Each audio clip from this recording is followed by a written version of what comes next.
Jonnu Smith is a Pittsburgh Steeler. Guys, what? Jonnu Smith is a Pittsburgh Steeler?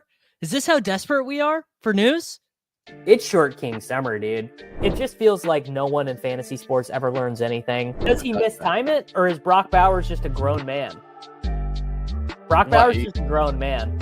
Dare I say, Rich, football might be back. In the words of Lane Johnson, this offense looks constipated. It's short king summer. GM, everyone. If you have not, basically gone full Anchorman, Brick just killed a guy over someone's opinion on Jonnu Smith on the Pittsburgh Steelers, then are you even really a member of Best Ball YouTube, of Best Ball Twitter? I don't know. Yes, as can't wait to talk about a mid-trade for the 6th time today. Yeah, if you're I don't know, if you just woke up, if you're just tuning in, Jonnu Smith did get traded for basically nothing as part of a larger pick where Jalen Ramsey and Minkah Fitzpatrick got swapped for each other to the Pittsburgh Steelers, leaving, basically a truly insane amount of targets out there on the Miami Dolphins in plays where Jonnu Smith is not on the field. I've got this from our boy John Daigle. I will just pull this up right here. Our boy John Daigle. We've got Tyreek Hill and Jalen Waddle were on the field for 111 plays without Jonnu last year per Sports Info Solutions. Target shares on those 111 plays without Jonnu on the field: Tyreek Hill, 30% target share; Jalen Waddle, 25% target share; Devin Achane, 22% target share. Crazy stuff. What does it mean? I mean, basically, I think what it means is pretty simple. I think what it means is that Jonnu Smith is now basically undraftable, and Jalen Waddle, Tyreek Hill, and Devin Achane are all marginally more draftable. Calvin Austin and Roman Wilson. I do have some Roman Wilson bags. You're not really gonna want Roman Wilson. You're not really gonna want Calvin Austin. Really not gonna want Calvin Austin because he's like 100% drafted. This is the other corresponding move. Schefter tweeted after that the Miami Dolphins are engaged in trade talks trying to add in another tight end. Now, who's it going to be? I mean, obviously, is it Luke Musk? Is it, Kyle Pitts, I suppose, would be the, Kyle Pitts, like, I really want Kyle Pitts there. But do we even really? Yes, I think it definitely makes Malik Westbrook. I think it definitely makes Malik Washington more draftable, but not Nick Westbrook-Ikhine to me, because Nick Westbrook-Ikhine is just going to have to run hot on touchdowns, right? I mean, that is his only out. Nick Westbrook-Ikhine, not a good player. Malik Washington is fine. I do have Kincaid ranked over Jonnu. So I did just do a rankings update. The link to that is pinned in the YouTube description right now over on patreon.com/DavisMattic. And we've got I moved, let's see, where did I move Jonnu down to? I moved Jonnu to 173. I moved Pat Freiermuth to 193. Maybe that should be reversed. I'll think about it. Honestly, I'll think about it. I'll kind of see what Karain does. I will see what ETR does. I'll see what ADP does. I think I removed Calvin Austin. Removed Roman Wilson. Maybe I'll add them back in, but I don't really want to, frankly. I moved Waddle up a smidgen. I moved Tyreek up a smidgen. I moved Achane up one spot, and I feel good about those decisions. I'm quite familiar with Jalen Conyers' game, actually. Conyers, rather.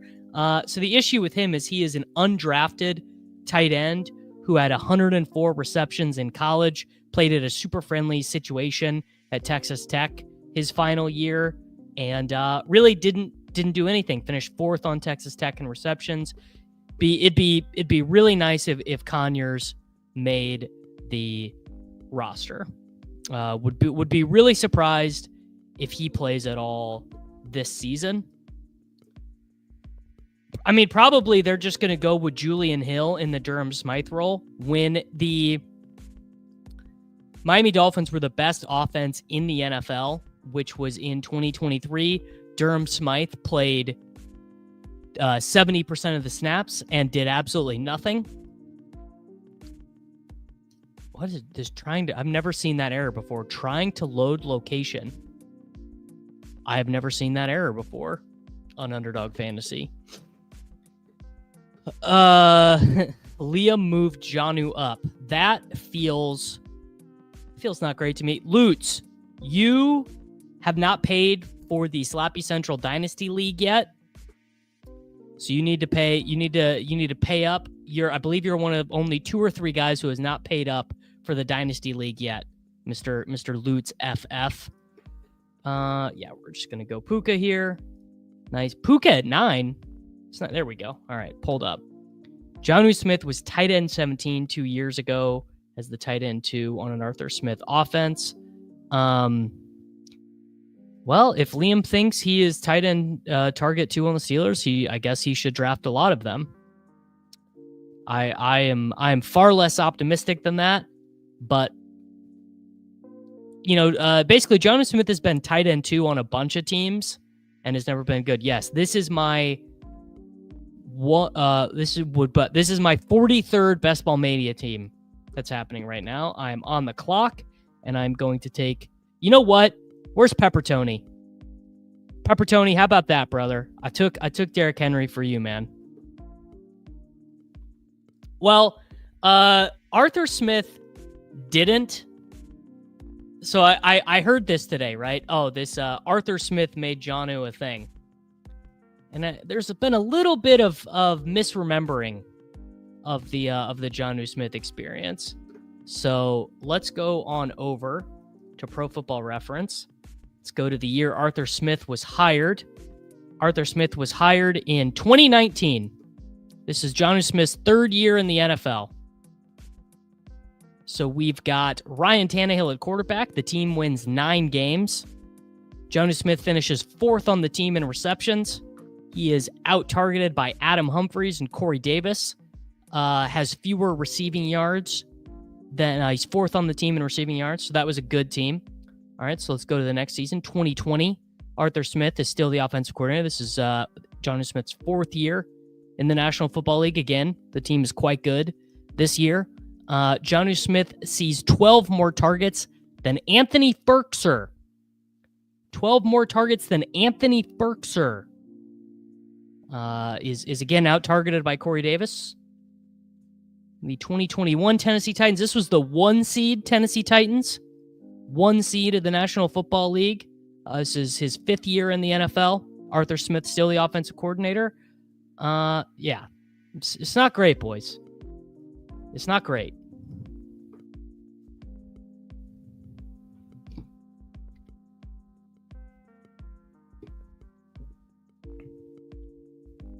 Arthur Smith was, in fact, the offensive coordinator of those teams, Mr. Nova.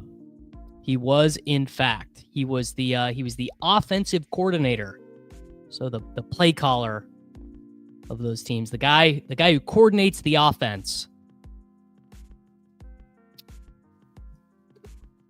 All right. Should we do Brees? Should we do, let's do grown man team. Let's do Mike Evans. Yeah, 2020, which was I moved ahead to 2021. My apologies. 2020 and our Jonnu was gone then anyways. So these were the 11-5 1 seed Tennessee Titans. This was both of their final seasons. 33 passing touchdowns, huge year for Ryan Tannehill. And just out targeted Ferk Daddy. Just barely out targeted Ferk Daddy.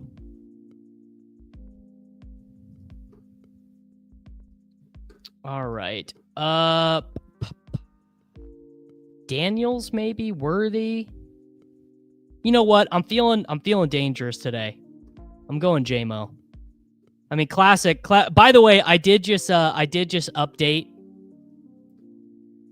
the settings to the. I've got the sim version of the sidekick going now. Yes, this is a Derrick Henry team, but the slappy version of a Derrick Henry team. This is what the Dolphins should do. The Dolphins absolutely should do Michael Mayer.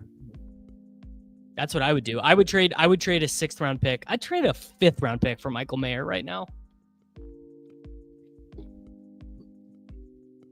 Oh, I don't know. To me, the biggest moves feel like A-Chain and Waddle are bigger priorities. Now, yes, this is true. Gotta give this point to the right wing slappies. Arthur Smith was accused of war crimes for giving Jonnu targets over Kyle Shits.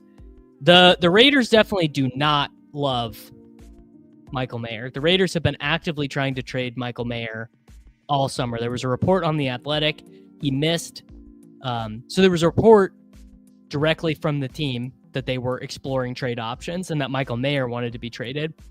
And then he also missed 6 games last year because of like personal issues. I don't remember what it was. But the team is, well, I mean, I assume they liked him because before the personal issues, they drafted him in the 2nd round. But I guess, do you like a tight end that much if you then take Bowers? It's hard to say.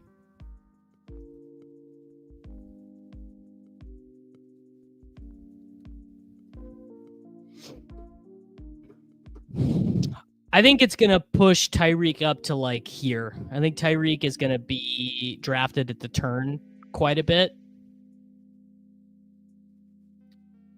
Puka, so we've got Stafford, we've got Baker, and we've got Goff.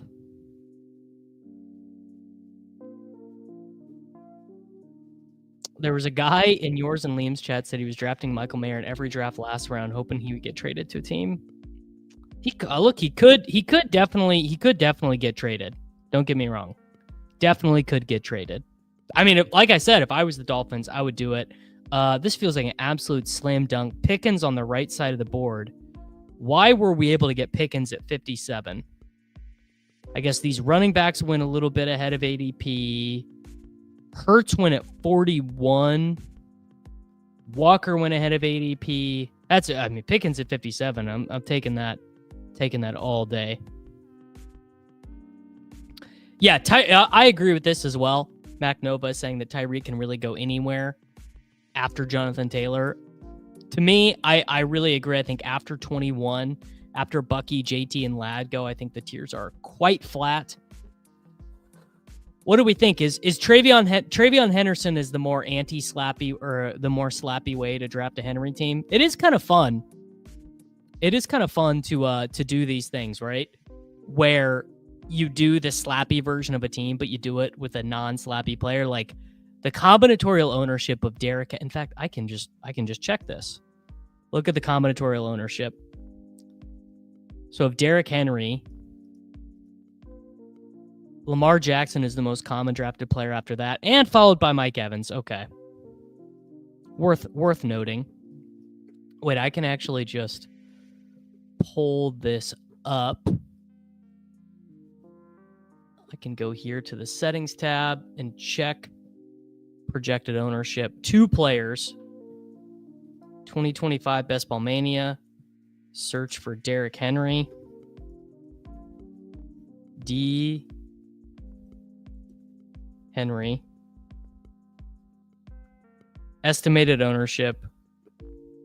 Pretty light, right? Derrick Henry with Lamar, with Evans, with Andrews, Addison, Hopkins, Bateman. So it's mostly teammate stuff, which makes sense.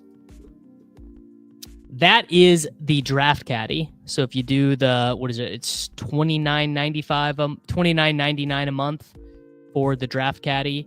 You get the combinatorial ownership stuff in Best Ball Mania. You get your ownership percentages. So like I can tell that I've drafted 15.8% of Matthew Golden. Get the week 17 stuff in the applet.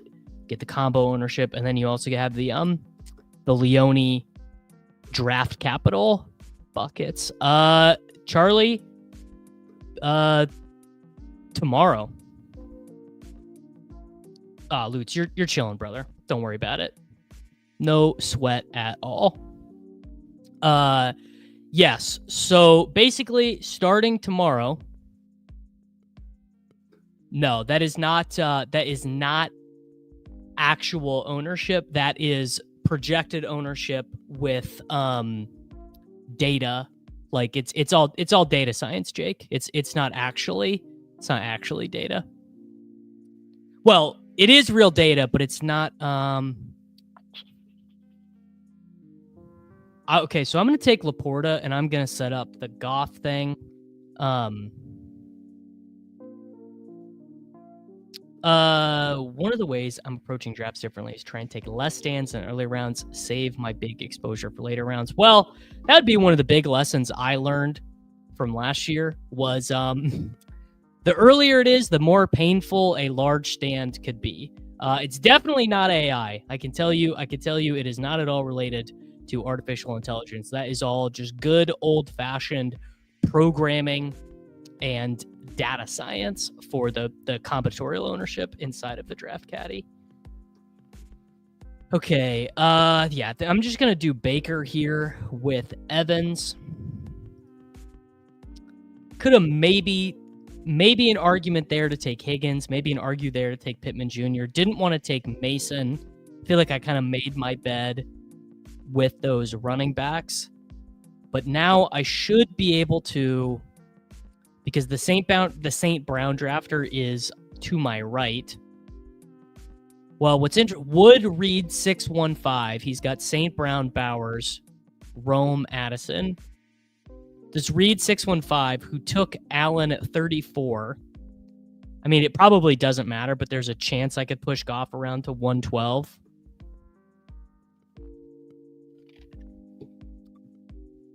Yes, the way the draft caddy ownership works, consigliere, is I wouldn't say it's exactly ADP based. Like it's not just a linear equation. There are other things that go into it.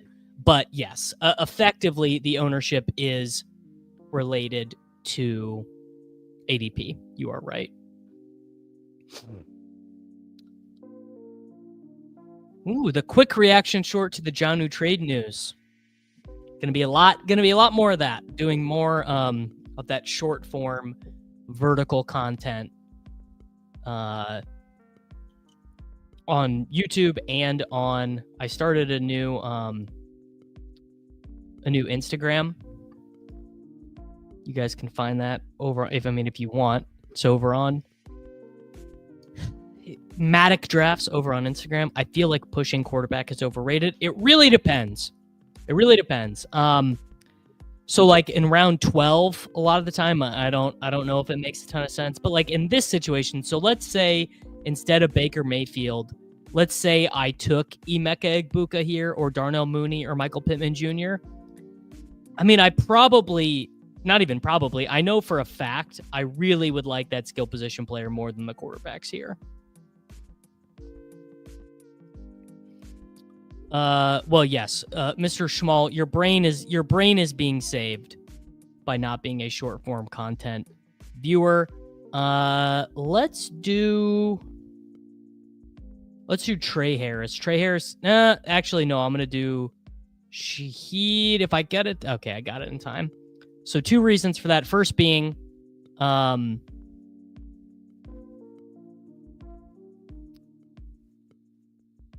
a little bit lighter on Shaheed than I want to be. Oh, okay. The guy after me took Fields, which I think was correct in his. I think he's drafting a good team, but that is going to work out nicely for me because now I'm going to take. Well, do I want Goff or do I want Dak? I guess with the 2 guys, I want Goff. Yeah, nimble fingers. See, I don't think this is true, man. I think so. Look at that 2v2. Let's do the all right. You guys wanted Dak. I was wrong. So like look at the way that look at those 2v2s. What do you think is better? Darnell Mooney and Justin Fields, or Baker Mayfield and Shaheed? I mean, Mooney and Fields is better, right? Now, I needed it for the stack, but I think you can certainly tell which one of those is better. All right, the team right now is Baker Mayfield and Jared Goff, Derrick Henry and Travion Henderson, Puka Nacua, Mike Evans, Jameson Williams, George Pickens, Rashid Shaheed, and Sam Laporta. I have got Baker and Mike Evans stacked up, and I have Goff double stacked. Feeling pretty good about that. Is it crazy to think that Jonnu gets a bump from this? I don't think that is true. I think that, to me, it seems crazy, but there are reasonable people out there. I think, Liam seems to like it for Jonnu, and Nez, who is a Pittsburgh Steelers fan, my boy Nez from the Badge Bros, was also saying that, he is set, like, if Jonnu Smith runs 80% of the routes, I will definitely be wrong. It's hard for me to see him running that many routes, but Arthur Smith's got, you know what? Let me go look up this data right now. After we make this pick. Tootin makes sense. Yeah, we're just going to do more Tootin. Pick 129 Tootin. Let me go over to, let me look up his route rates in 2023, because I'm pretty curious. ETR dropped Jonnu to 150. That's probably more reasonable than what I did, where I like super nuked him. Charlie, where did Freiermuth? Ah, damn. Clay, my boy Clay, good friend of the channel. He took Urendo, so that's tough. All right, Dak is still there. I'm taking him. 3 quarterback meta. Urendo was who I wanted. There's a chance Jaden Blue comes back to me. The 3 quarterback meta is alive and well.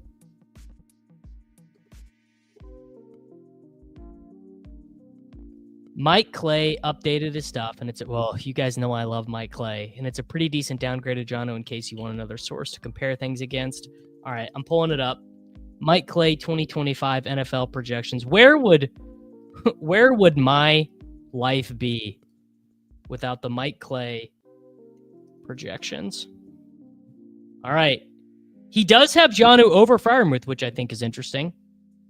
All right, he has the Steelers for 567 pass attempts, 3,900 yards, 21 passing touchdowns, and 11 interceptions. He has Jonnu for 77 targets, 56 receptions, 569 yards, and 3 touchdowns. That feels pretty likely to me. That's what feels most likely to me. Here we go. Jonnu at 146 here. Okay. So directionally aligned. I moved. Actually, I think I might literally have Freiermuth exactly at 193. 560 pass attempts. You feel that way because of the pace of play, but Rodgers does throw the ball more than you think, because he just wants to throw in all situations because he wants the ball in his hands. Like last year, like off the top of your head, how many times do you think he threw? It's a lot more than you think. The answer is he threw 584 times, which was more times than he had thrown since 2018, but he only threw for 3,800 yards. That's a little bit of a gift to get Algier here, I think. Where did Blue go? Okay, I was never at a chance on.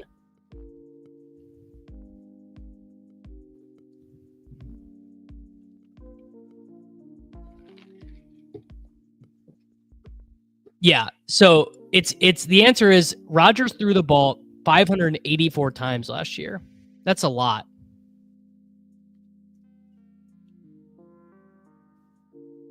All right, we are back up. Not gonna do Pitts here. No clear stack. All right, let's do Pat Bryant.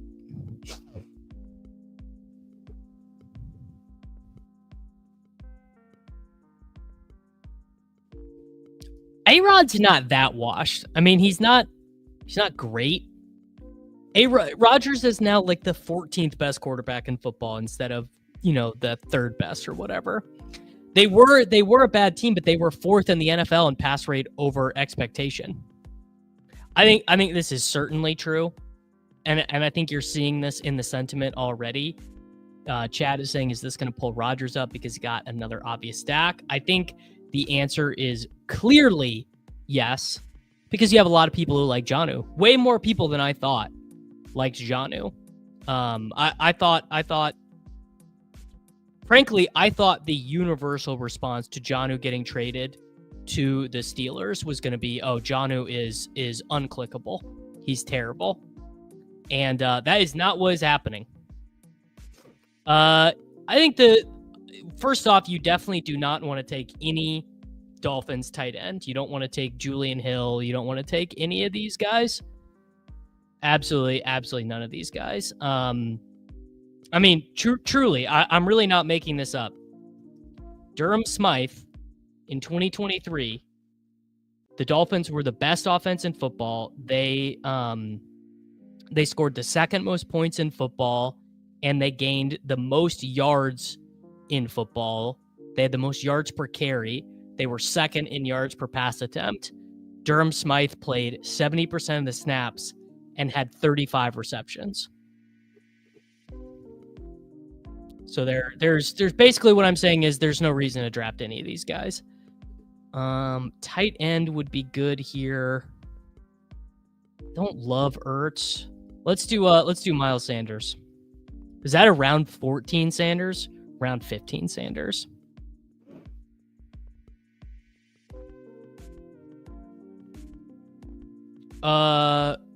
I'm just gonna go ahead and guess that Nick Westbrook-Ikhine will not lead the Miami Dolphins in red zone targets. I will guess. If I had to guess, I would guess he will not lead the team in targets. Yeah, sure. We'll click Mason Taylor here. How are we at bye weeks there? We're good. All right. Coming together.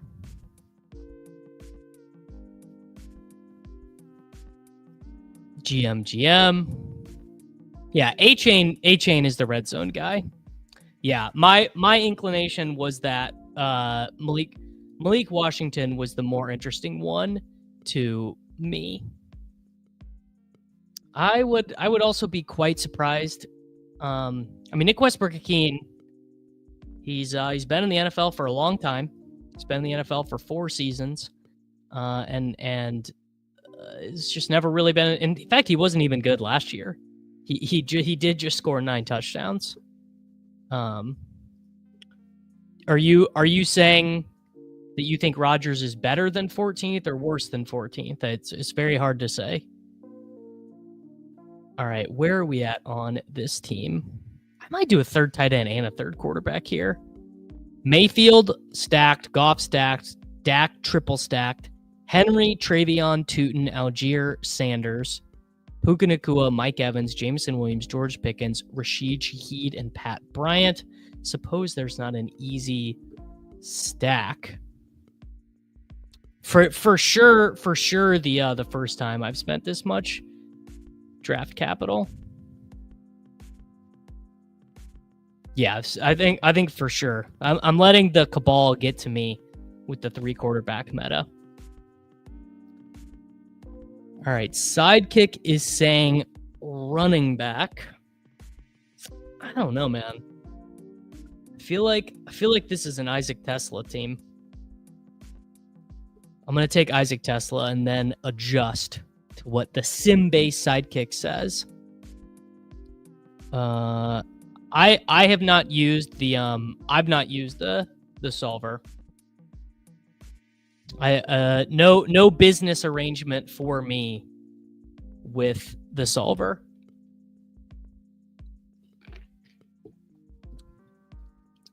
Should have went Tolbert. I can still take Turpin, brother. Ooh, I mean, I think the whole time I've been saying I think Noah Fant probably gets cut. Noah Fant signing with Miami. If I recall correctly, I think Miami's cap situation is kind of messed up. I mean, now part of that, you can always make it go away with cash up front. But if I recall correctly, Miami is one of the teams that is a bit more messed up. Yeah, for sure doing team reviews. For sure the team review stream on 4th of July on Friday. That is for sure happening. All right. I'm either taking a third tight end here.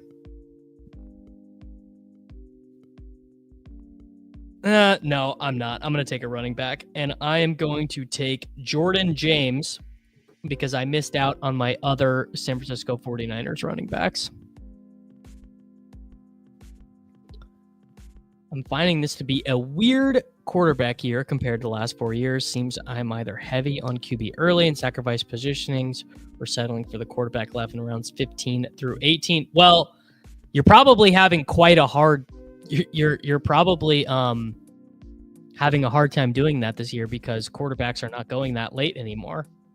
Look at this draft. Rodgers went 185. Daniel Jones went 190. I guess, Dart and Shuck are still on the board, which is sort of interesting. All right. Let's do a team review here. We drafted. I gotta move sidekick. All right, we drafted Baker Mayfield at 88, Goff at 112, and then Dak at 136. I just think was a good price. Derrick Henry after ADP, Travion Henderson, Byshell Tootin, Tyler Algier, Miles Sanders, Jordan James. That is what you want a running back room to look like, man. That is what you want. That is sort of the platonic ideal of a running back room. You got your you have your stud in Derrick Henry. You have your high upside rookie who's probably starting week 1 in Henderson. You have your muddled backfield rookie in Byshell Tootin. You have your clear running back 2, your clear handcuff with injury upside in Algier. You have your veteran lottery ticket in Miles Sanders. And then you have your rookie lottery ticket in Jordan James. That is, when you say whatever you will, that is how you, that's how you build a running back room. Wide receivers, Puka, obviously great click. Mike Evans, another very easy click. Jamison Williams, George Pickens, Rashid Shaheed, and then our 2 rookies, Pat Bryant and Isaac Tesla, Sam Laporta, and Mason Taylor. Beautiful, beautiful. Pat F drafted 6 spots ahead of ADP. Well, there you go. All right, Kyle, let's just do this real quick, and then I'm moving on. Last year in the National Football League, here, let me pull up RB's DM, and I will try and do this with you very quickly. All right, this is advanced box scores.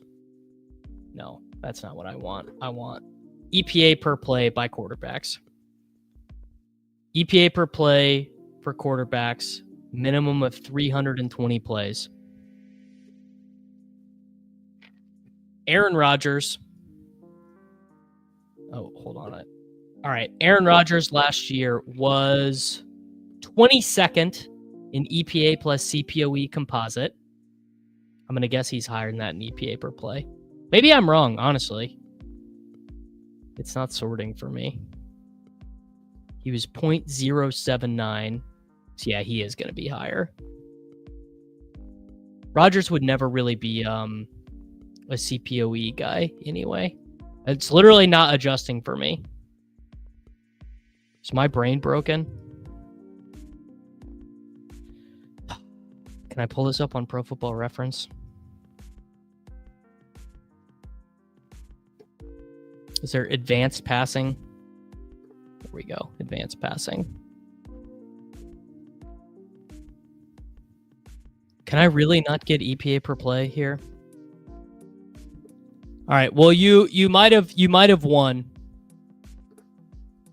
You might have won just because I am out of energy for it.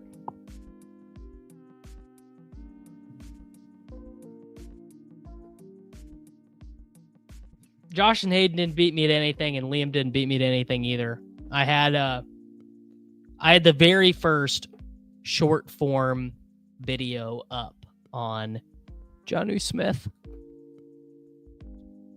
All right. Let's do another Best Ball Mania draft. If you guys want to get in, now is the time. Bang, bang, bang. I think Aaron Rodgers is probably a little bit better than Cousins right now. Not by much, right? But by a little.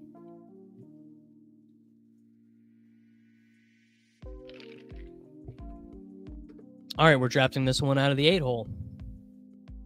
Beautiful, beautiful stuff. That's really annoying. I could not get this to... Like, I know Roger... Like, this is right where Rodgers is. He's just, like, fine. He's in the same tier with Dak and Lawrence and these guys. And he'll probably be slightly worse this year, honestly. But, like, I don't know. Rodgers will be better than...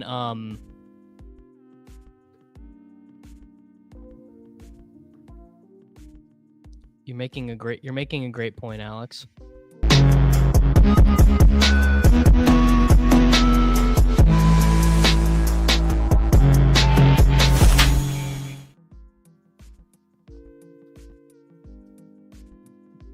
Gotta feed the dogs.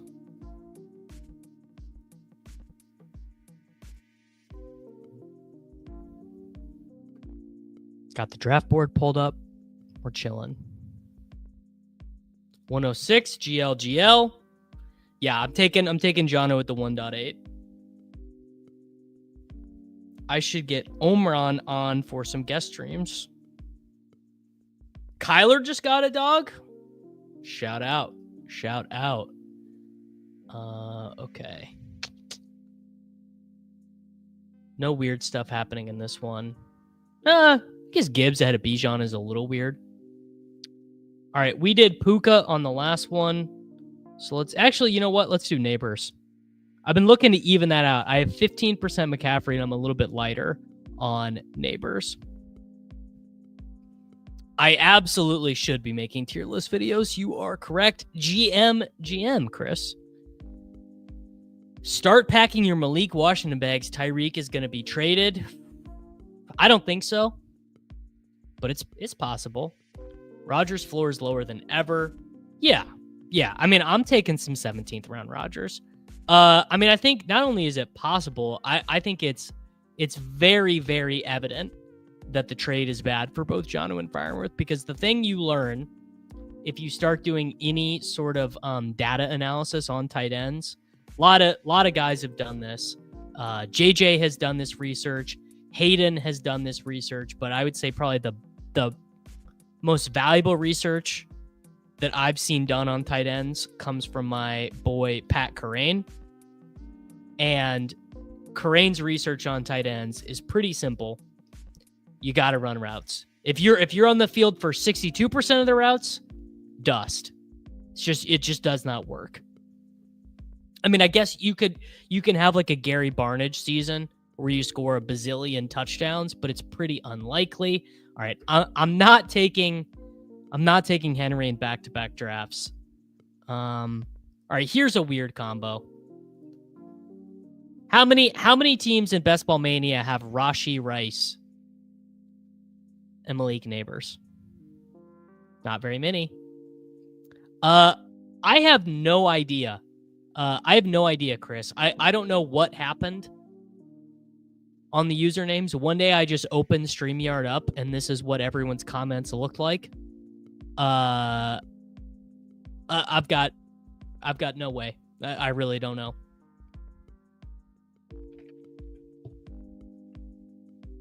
All right, everyone's being the fun police.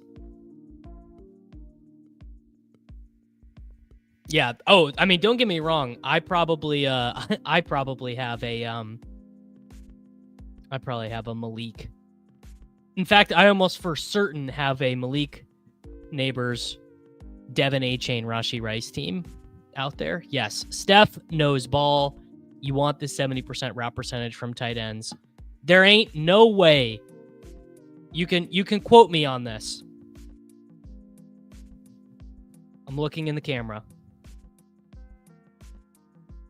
Pat Freiermuth and Jonnu Smith are not going to both get 70% of the routes for the 2025 Pittsburgh Steelers. There's no way.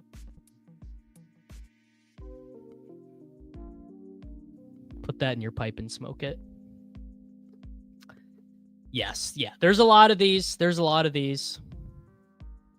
of Rice. Yeah, I mean, a lot of this out there. The base for them is going to be 2 tight ends. It's just not as much as you think. Like, even for teams that run 12 as their base, there's just not as many routes out there as you think. I can pull this data up too.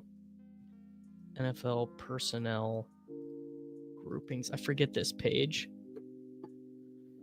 So this page doesn't get updated as much anymore. But I can pull this up. I'll come back to it in a second after I do this pick right here. The thing is that Sharp has a page, but it doesn't get updated often enough. Okay. Let's do... You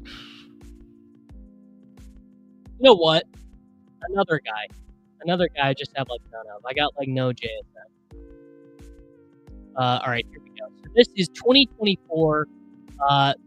This is most in the NFL, right? We're talking extreme tendencies in 2024. The Raiders ran 35% of their plays out of 12. Let's check 13. The Steelers ran 15% of their plays out of 13. I mean, that is so funny. A freaking 15% play rate out of 13. Let's check 2023. 2023, Arthur Smith, right? So he's got Jonnu and he's got Kyle. So the 2023 Falcons ran 41% of their plays out of 12. Negative EPA per play out of that, by the way. And then let's check 13 personnel for those same Atlanta Falcons. So 8%. So they ran 49% of their plays. 49% of their plays with 2 or more tight ends. That is not getting you to the routes you need.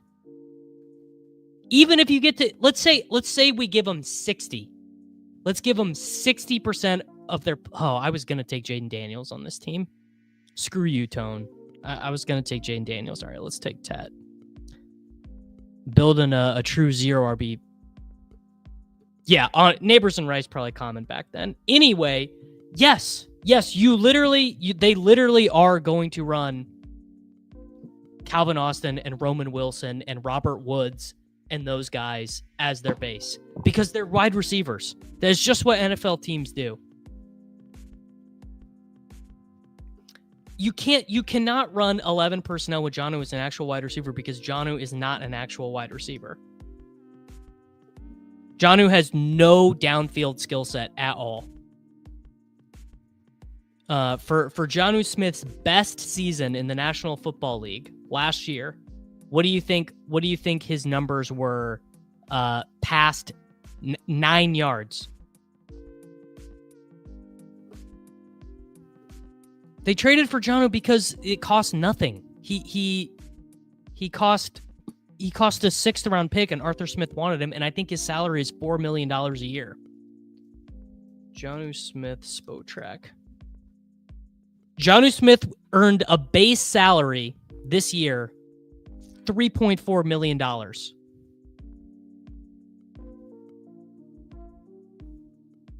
It's nothing. It's nothing. By the way, the answer is Jonnu Smith last year on throws deeper than 9 yards. He generated 18 receptions for 297 yards, 3 touchdowns. It's like good numbers. But, oh my God, yeah, sick Worthy fall. Worthy just got all the way to 51. You need to be able to run deep routes if you're going to play wide receiver. You have to run further than 7 yards past the line of scrimmage if you're a wide receiver. You can't your entire offense. There's a difference between average depth of target and the actual way that the players are layering themselves amongst the field. If you have 4 guys, if you have Jalen Warren in the flat, Freiermuth and Jonnu both running shallow, I know you guys know better than this. Let's do Kenneth Walker for the correlation with JSN. Yeah, Jonnu is absolutely going to get some good, schemey, gadgety stuff. He absolutely is. I'm not underselling him. Julian Hill, Campbell College, he, I believe, set a couple historical black HBCU records. Julian Hill. I think he was maybe the first HBCU tight end ever drafted, I believe. Cool stuff. I actually have him on some of my dynasty teams.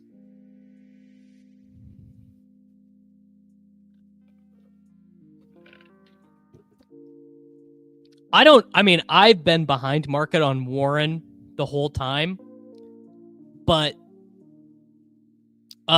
next week, Josh, we are starting the NFFC. First draft will be probably next Monday, where we are doing the NFFC high stakes stuff. What do we think? Do we do Jennings or do we do Connor? Sidekick says Connor. We'll do Connor. I'm probably light there. I'll say this. You can also quote me on this. Jonnu could absolutely bank 13 touchdowns this year. No question in my mind. Jonnu could just score more, like just touchdowns beyond your belief. Just touchdowns freaking left, right, and center. But this is not a high volume role that Rodgers is going into. Go look how many Robert Tonyan scored. Go look at old Bob Tonyan playing with Aaron Rodgers. Go look at some of the guys who scored double-digit touchdowns with Rodgers. Old Bobby Tonyan had an 11 touchdown season on 59 targets. 59 targets, 11 touchdowns for old Bobby Tonyan. Oh yeah. How about here's another one. Caleb Johnson, easily the biggest winner of the Steelers offense being better. Yeah, this is true. If guys, we have 352 people watching this right now. If you guys don't get to 150 likes, I'm going to cut this stream short in the middle of this draft. Don't make me do it. Well, I'm not coping because I didn't draft Jonnu. I've done 45 best ball manias and I've drafted Jonnu once. But hey man, at the end of the day, feels like this is just clearly Jaden Reed. Was that the wrong read? That was the wrong side of the board to get Jaden Reed. Yes, Rodgers loves throwing at the goal line.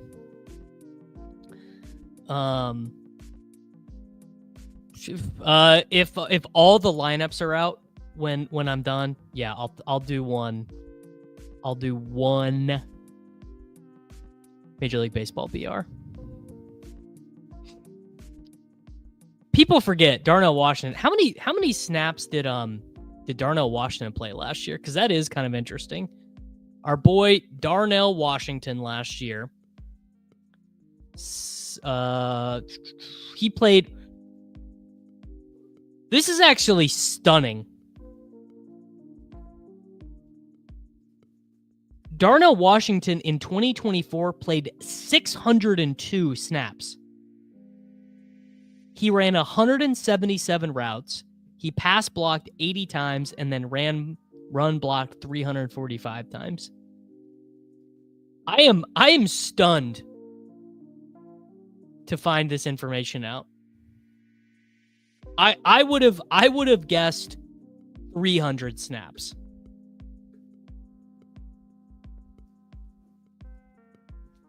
And that is why I took Jaden Reed last time, because I knew I was going to get Pacheco this time. Beautiful.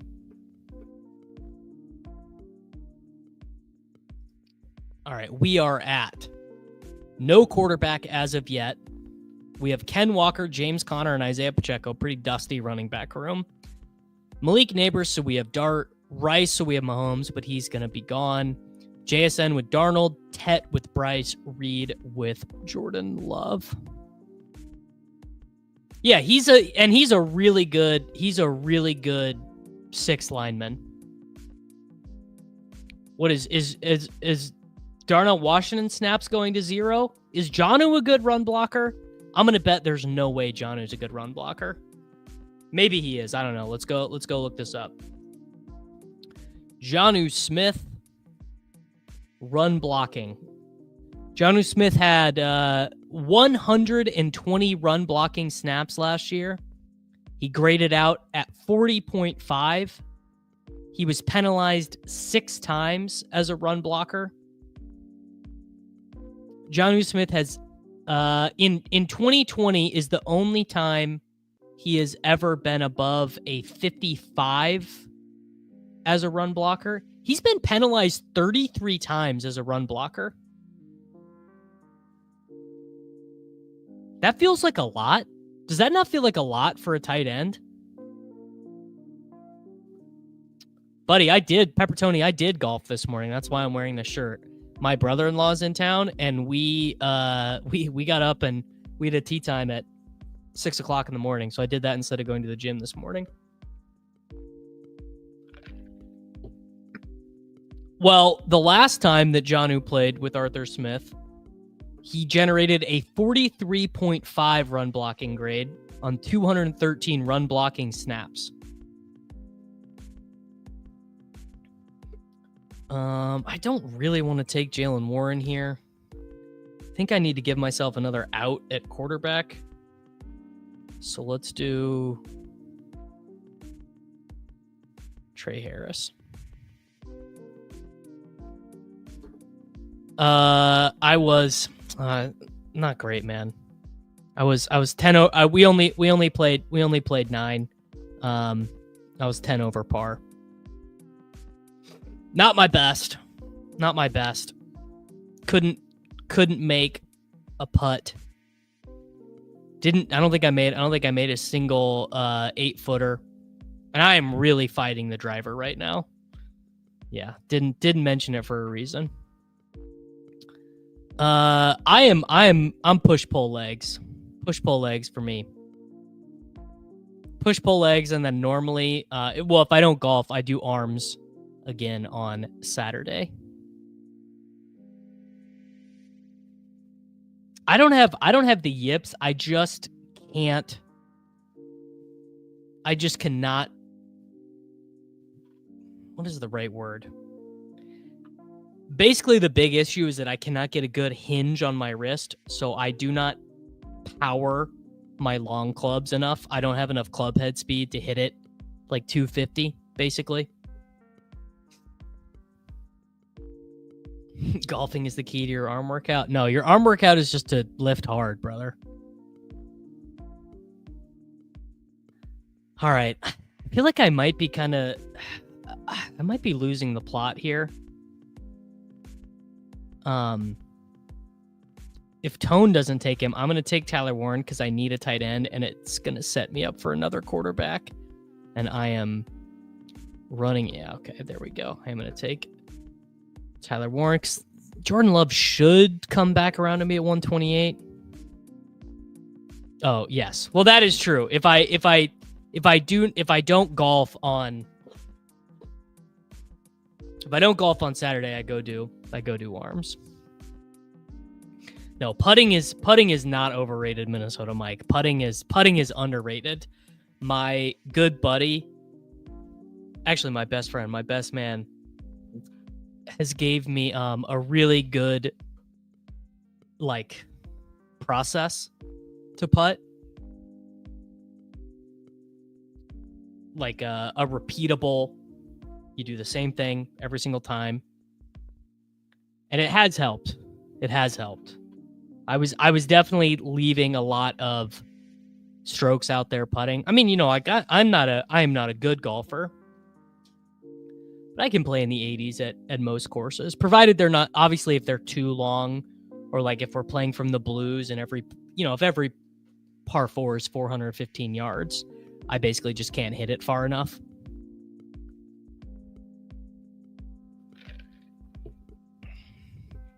All right. The real question is Jordan Love going to go? Did the Golden Drafter didn't take him. The Golden Drafter has Mahomes, so I think I'm okay. I did, Minnesota Mike, you know ball, because I did read Every Shot Counts by Mark Brody, and I love that book. It is a phenomenal book.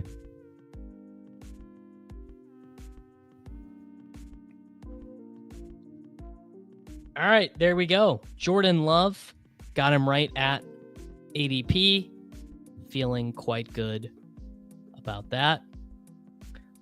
I've hit, obviously, I have hit some loots in my day.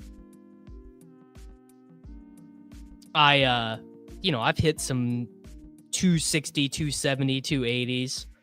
Had a couple, where you hit the cart path and it goes. But I would say my true average drive right now, I'm really going through it. And I'm only admitting this to you guys because I don't even know why I'm admitting this. I'm hitting drives like 200 yards right now. Like they just, it's so bad. And I can't even really diagnose it. Hey man, you can absolutely count a cart path bounce for a long drive. Virginia raising sports gambling age from 18 to 21 to match casino gambling. I thought you could go to the casino at 18. I guess maybe not in Virginia. Isaac Urendo, easy click there. My boy, perfect addition to this room.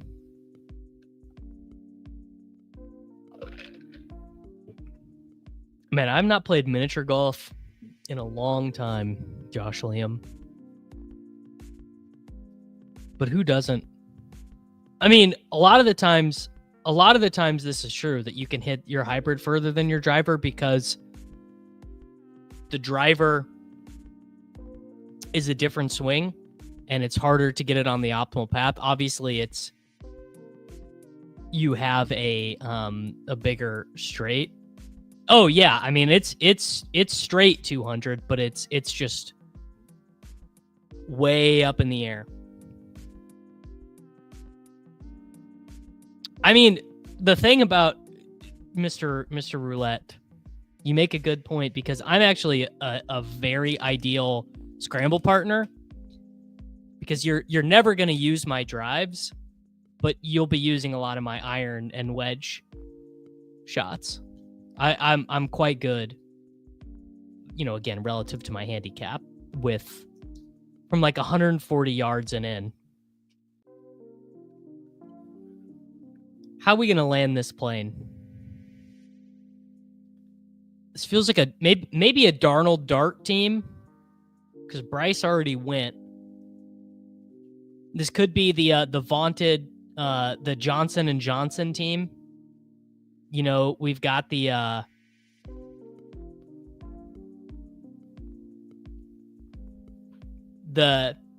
Theo Johnson, Juwan Johnson, Jackson Dart, Theo Johnson, Juwan Johnson, Tyler Shuck. Not taking Jake Ferguson, which is what the sidekick wants. Not taking Geno either. Let's do actually, let's take Romeo Dubs. Let's do the double stack. Jordan Love's favorite wide receiver, famously.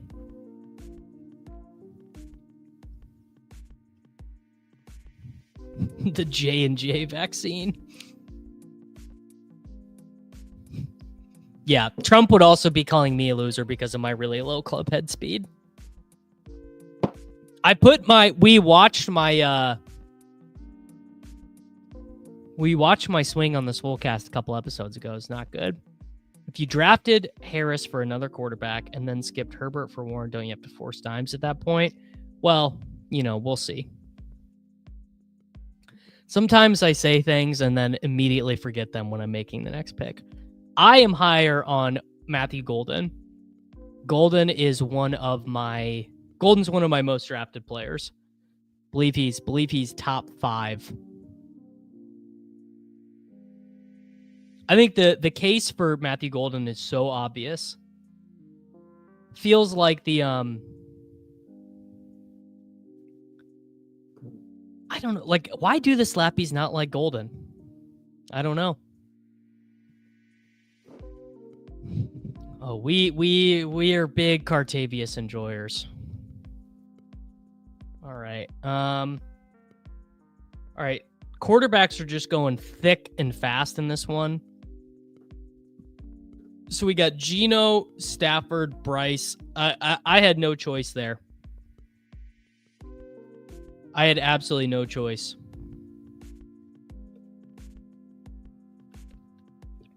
Brother, the Slappies are letting a first-round wide receiver go after Jacoby Myers and Jerry Jeudy.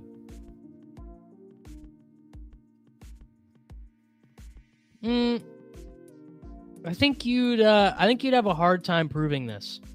Who is the best receiver on his team?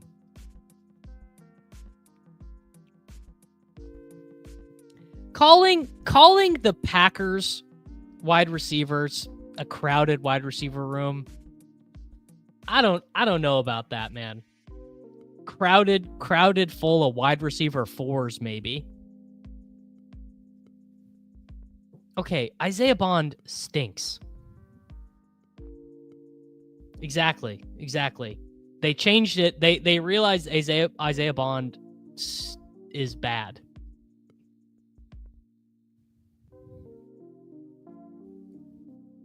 The biggest slappy picks have to be Rashi, Daniel Jones, and Miles Sanders. Look, man.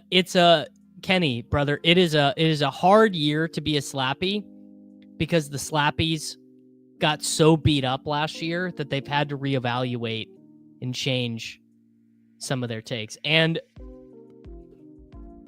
Bond is still not signed anywhere. How do I know that Bond is signed nowhere? Because I was checking big board teams yesterday and realized that I have a bunch of undrafted free agent Isaiah Bond in like the 11th round. What film? Trust me, if the Bond film was good, it would not matter that he committed a crime.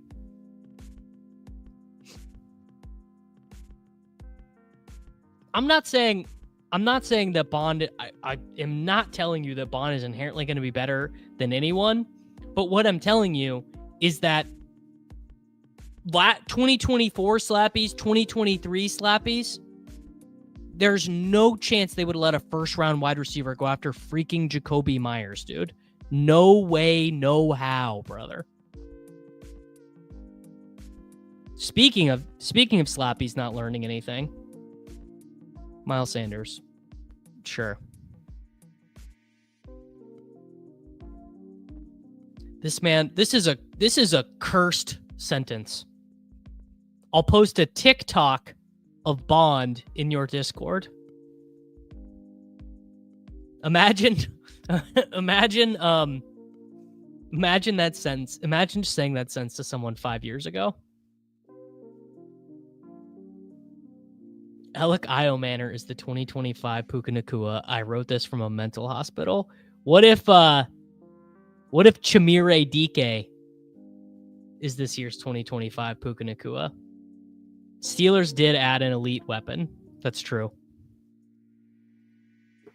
All right, so here's the question.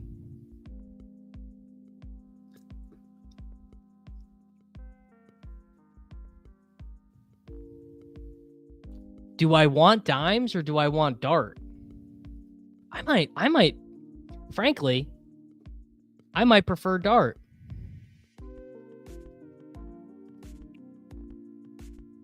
Yeah, I think I do prefer Dart here. I need another tight end.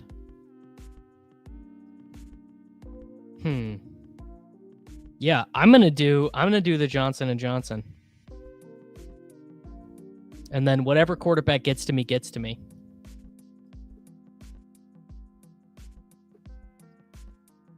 The 13 personnel, super bullish for Caleb Johnson.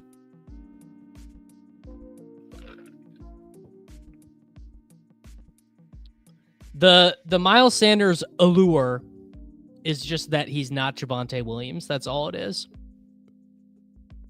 I'm finished telling you that Torrey Horton is the Puka.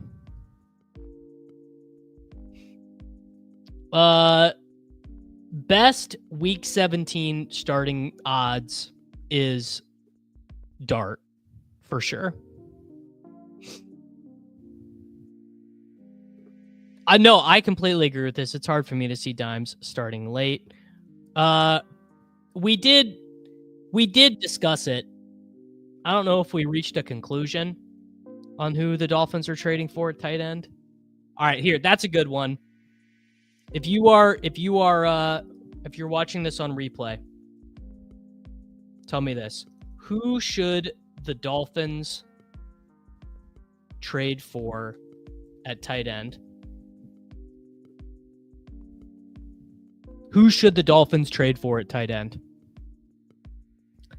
Let's hear. Actually, this is a good bet. Let me pull up 2025 NFL tight end contracts, and we can come up with a conceivable list of tradable guys.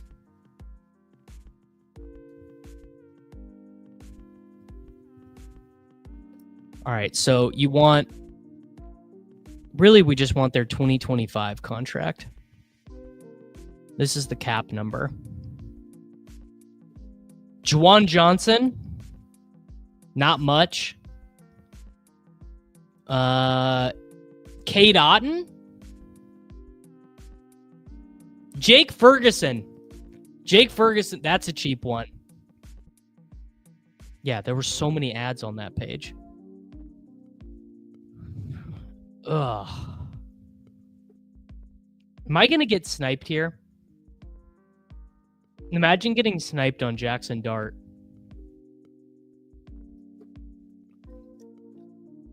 Bang. We did it. Jordan Love, Sam Darnold, Jackson Dart. Is that what you call a tight end room or what? Jackson Fart. All right. Jordan Love, Sam Darnold, Jackson Dart, Ken Walker, James Conner, Isaiah Pacheco, Isaac Guerrero, Miles Sanders, Malik Neighbors, Rashee Rice, JSN. So we got the Darnold, got the correlation with Tet. Jaden Reed, Trey Harris, Romeo Doubs, Tyler Warren, Theo Johnson. I might take another tight end on this team too. Sidekick is telling me another tight end. Becoming a best bro ass team.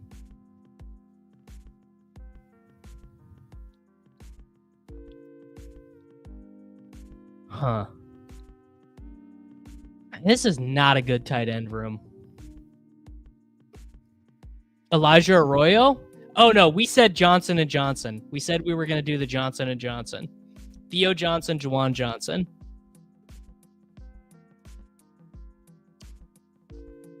Yeah, Jatavian was correlated, but I like Juwan Johnson more. All right, final team.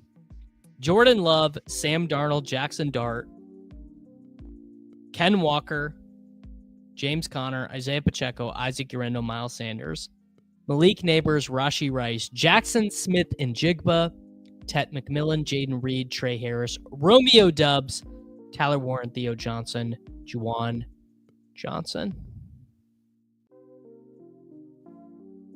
I brought back. I should have taken Brenton Strange and Pat Freiermuth on this team too.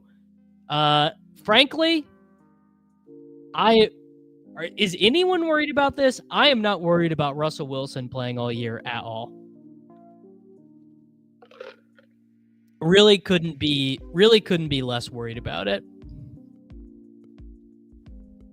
I like Elijah Moore. I moved him up a couple spots in my ranks in this last update. The Johnson & Johnson Vax is perfect for the tight end room because it only takes one shot to get it done in week 17. Beautiful. All right. Shit. I mean, we're still cooking. Let's do another one. 20 seconds per pick. Let's feed the dogs.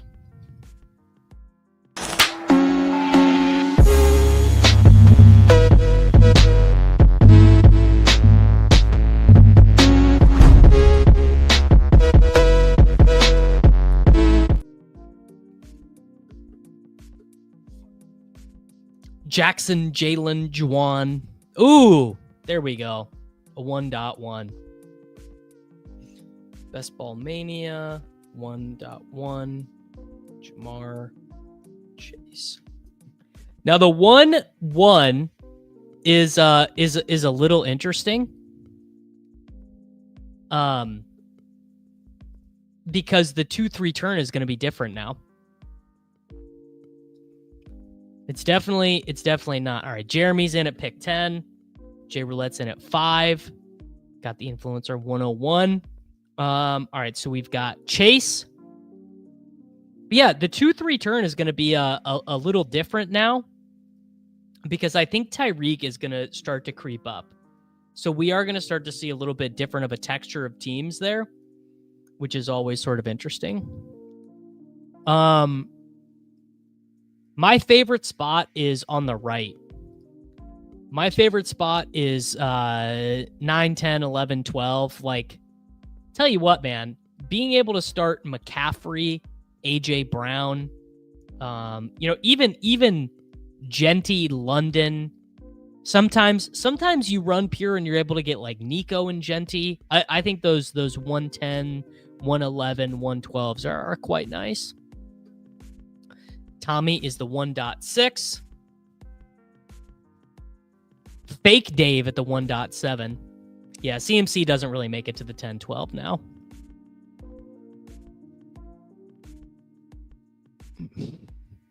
Is it legal to draft Aaron Rodgers on a J&J vaccine team?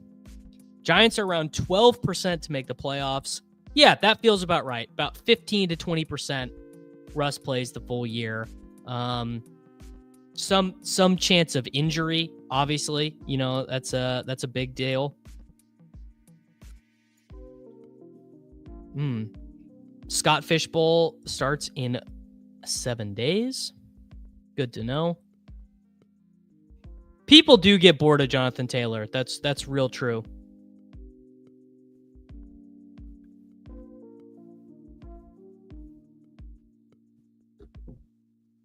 Jake, are you in the Discord, Jake? Have you linked your stuff?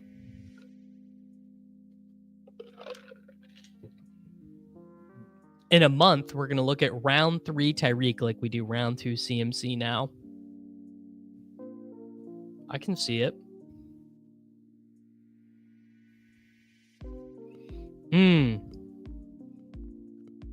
My in-laws are ordering dinner for us tonight. So I gotta put my order in. Mr. Roberts, you don't even have to do the Discord link. All you gotta do, link your Twitch account to Discord.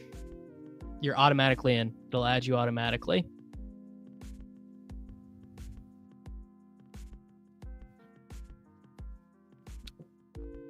You can tell the slappies are here because Saquon is now going after Justin Jefferson. The Bowers fall is a couple things. There are obviously some big influencers in the market who are anti-Bowers. Hayden, has been doing the Bowers propaganda. Sam Sherman has been big on the anti-Bowers propaganda. There are just a fair number of anti-Bowers propaganda people out there. I'm not one of them. Yeah, Saquon Bowers, bro.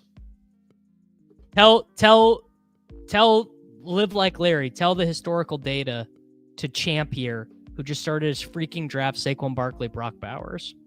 There you go. CBS Fantasy. Very anti-Bowers. Very simple software, Real Fantasy Football Talk. I use a program called StreamYard. Wow. All right, let's do it. Let's do the let's try and get the double stack. Chase, Marv, Higgins. Yeah, I use a program called StreamYard. It's free. You can pay for it, but it's free. YouTube account, free. Nice webcam. This microphone I have is a little bit more expensive, but you can use... I got this clip-on mic for $30 on Amazon, I think. So I did my way, Jay. I actually moved McBride down in my rankings. Follow me with this logic. I moved McBride down a smidgen in my rankings, not because I think I don't want him, but because I don't want to have like 47% of him. So I moved him down because he's slipping. Yeah, Bowers is falling to the 20s now.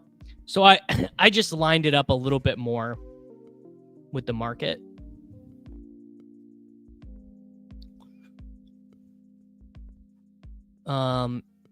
For sure, Eagles, there will be a massive. I don't know when. I don't know if it'll be 1,000, 2,000, whatever, but there will definitely be some sort of high stakes $1,000-ish tournament on Underdog.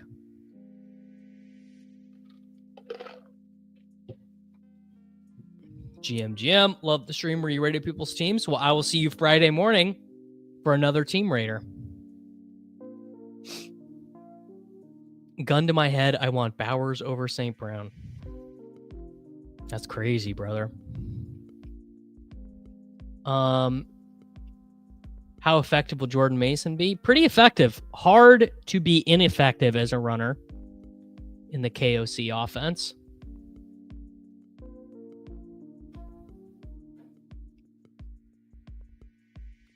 That's what I'm rooting for. I'm rooting for Michael Mayer to the Miami Dolphins. Oh, wow. Wow, how do you answer this question? Do you answer this do you answer it based on longevity, right? If you rank it on longevity, you probably have to say it's it's one of Rizza or Jizza. Peak still might be Jizza, Liquid Swords. Inspected Deck's first solo album, obviously insanely good. Only built for Cuban links. I mean, Raekwon doesn't really get the respect now. I mean, I would say for me, Jizza's got to be number one because not only is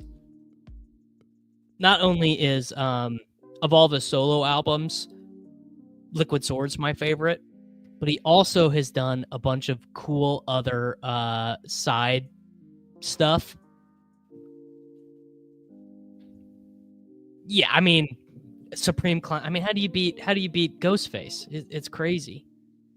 All right, we're gonna go Hampton, and then we're gonna go Waddle, and we are gonna dare the room to take Joseph Burrow. I'm no slander. I mean, God, they're all incredible. That's like the music I grew up on, you know. How do you even choose? All right, there we go. Here's a dissenting opinion. I may be late to the party, but I low-key think this move to Pittsburgh is good for Jonnu. Art is going to get him the rock.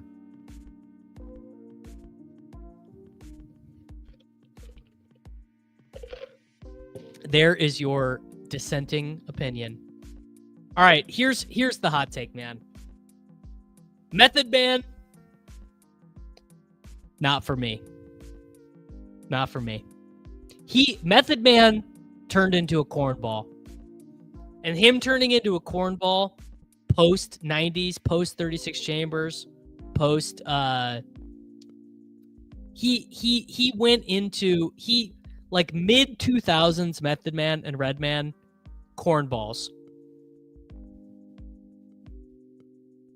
You guys can't even deny it. You can't. Oh, Method Mike says Method Man is number one. Method Man was on The Wire. They did. They were full pop musicians. Not saying it's, you know, I'm not saying anything. I'm just saying. And I think that is fine too. I'm not going to say a bad word against any of these guys. Enter the 36 Chambers is like my favorite album. Yeah, not my favorite album of all time, but top 5 for sure. I beat at is the Charizard of corny, funny rap songs. You're not wrong. You do got to be a little corny to get the bread. I mean, hey, how much money? How much? This is a good question. How much more rich is Method Man than all the other Wu-Tang guys? Easy under 7. Easy under 7 touchdowns for Jonnu. Right? Isn't that not even close? I'd set his line at like 3.5 probably.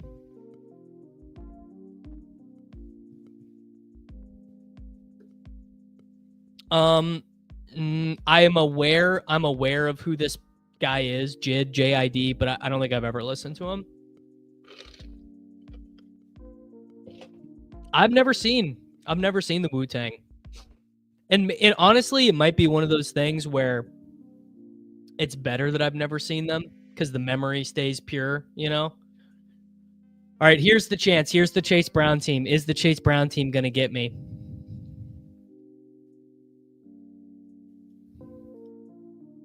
Bang. All right, I'm fading. Calm as bang. Give me Joe Burrow. Joe Burrow. Nice and easy. This feels like a crazy Godwin fall. Godwin at 73. CLV rules everything around me. Catch rate expectations are a myth. That's so good. Yeah, I've seen like I saw Bob Dylan last year, and not that it wasn't a good experience, and not that you don't want to see him, but obviously seeing, you know, an 85-year-old man perform his music is like, you know, that's not Bob Dylan. That's not capital B, capital D Bob Dylan. Godwin is a terrifying pick. Igbuka, McMillan says they're really worried about him. Well, McMillan was already on the team, so that doesn't say anything to me. Igbuka, sure. I mean, Jalen McMillan is a 3rd round pick.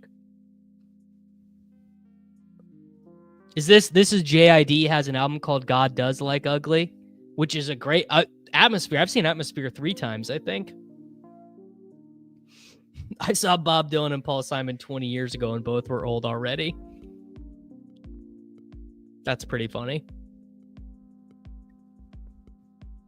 All right, M. Stockton coming in. Jonnu played with Desmond Ridder and Will Levis in previous Arthur. Pretty sure that's not true. I'm pretty sure that's a lie. I'm going to go ahead. I'm fact-checking you. I'm going to guess that Will Levis and Jonnu Smith have never played together. Yeah, Will Levis and Jonnu Smith have never played together. So you got fact-checked. Yeah, apparently he just does this all the time. Bob Dylan will just play old covers, or he'll just do like his album from the 80s or whatever. Saw Atmosphere at UW Stout. Fun show. Yes. Atmosphere, very good show. Big fan.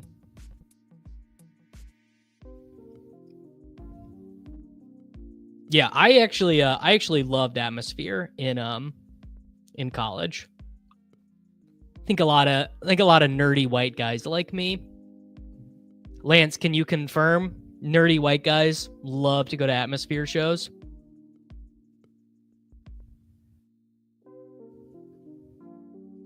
JID and Mac Miller were friends. JID had uncredited background vocals on some Mac songs. Okay. Getting fact-checked on the Davis Maddox channel that advocates for soft lying is a tough scene. That was a hard lie. That was not a soft lie. That was a hard. Wow, pick 92 Dak.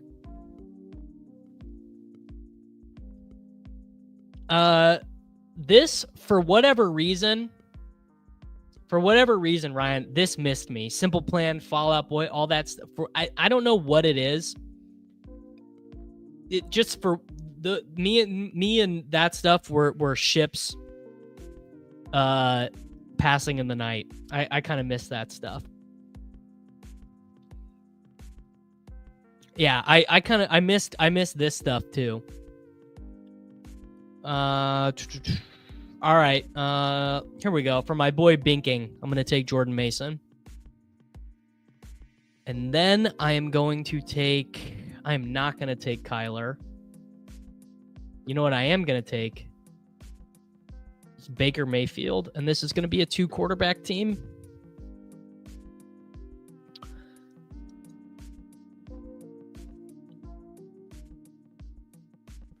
How do you feel about the tight ends from Laporta to Ingram? I find myself just preferring the later guys. I really only ever take those guys after ADP. That's like not really a good answer. But like I'm comfortable only having like 4% of those guys.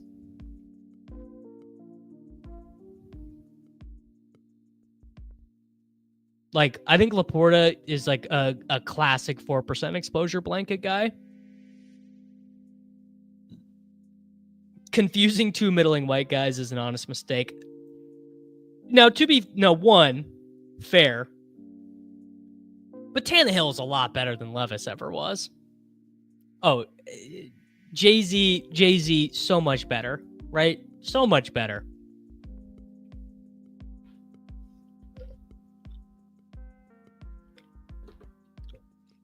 People don't want to hear this, but this is the optimal amount of running backs through 9 rounds. Yes. People are saying more and more that Amari and Hampton and Jordan Mason as your running backs is all you want. Yeah, people are saying it more and more that that's the optimal running back room.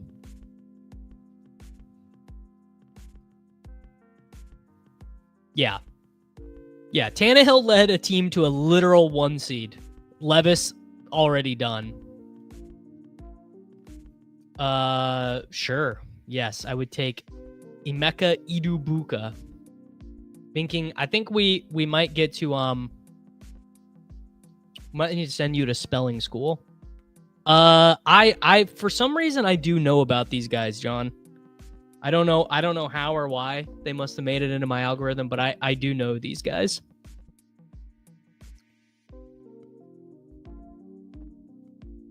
Can you see a world in a few years where slappies chase running backs up the board and people start simping for zero wide receiver? I mean, it's really just dependent on what happens in the NFL, right? End of the day, it's just what happens in the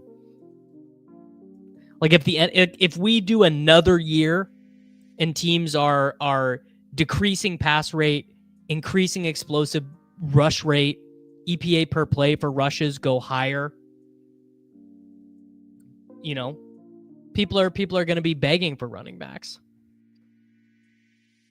Any reason Hampton isn't getting slapped up higher? Round 1 pick, run first team with improved interior line. Yeah, his name is Najee Harris. Another one that kind of missed me. I'm familiar with A$AP Rock and I've listened to him, but not like one. I don't have like a real specific connection to him or anything.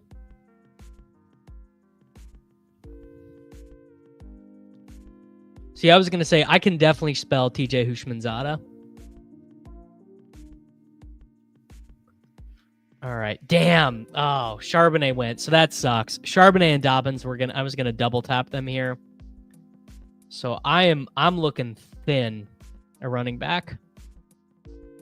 Man, are we gonna do well, I'll tell you what, I'm gonna take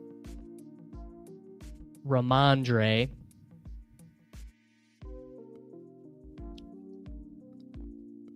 Sidekick wants me to take Rachaad White, which I'm not gonna do. All right, folks, here it is. The oft-discussed double Chargers running back. Oh. Okay, you want to talk about nerdy white guys. What do nerdy white guys think is good music? Everyone right now. Search for Idea. Man, did I love Idea when I was in college. Idea and the Abilities. He's been dead for 15 years. Incredible musician.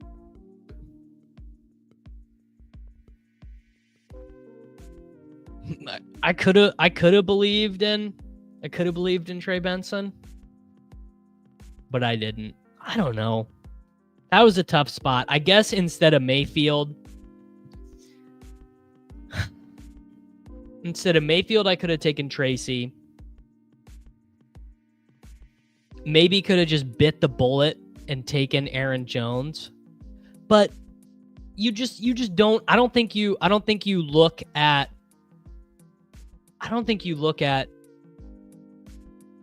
Chris Godwin at 73 and don't click it. Yes, I did know there's a new Clips album out. There's 2 songs out. Ace Trumpets and what's the Travis Scott one?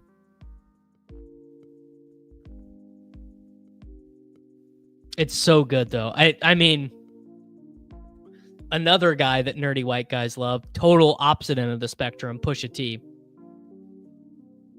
Nerdy white guys tell you how much they enjoy Pusha T's music.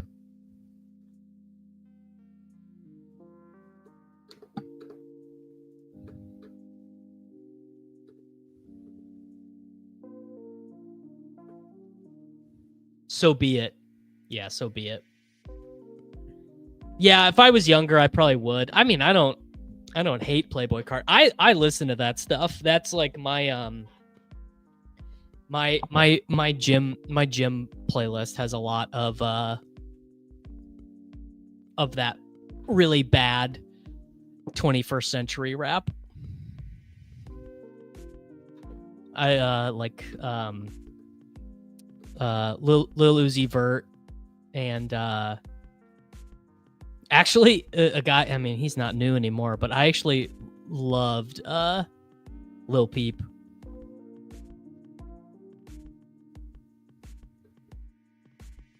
Well, no one should hate on Pusha T, but it is just funny that, like, you know, I'm a freaking creative writing major from a small town in Kansas, and I'm like, yes, dude, I love Pusha T.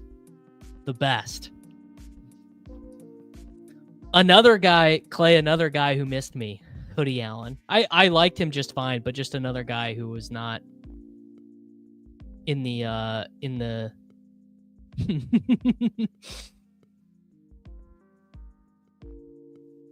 Austin with a very subtle but legitimate diss. How am I going to save the running back room here? By the way, Javonte at 140. If this starts happening, if this becomes the norm, I think I'm going to become a buyer.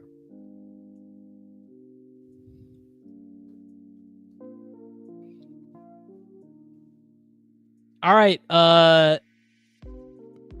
Someone just told me to draft more Trey Benson.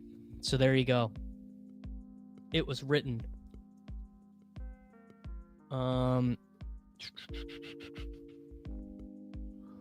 I don't know what to do. Kyle Williams. Sure. I didn't really know what to do there.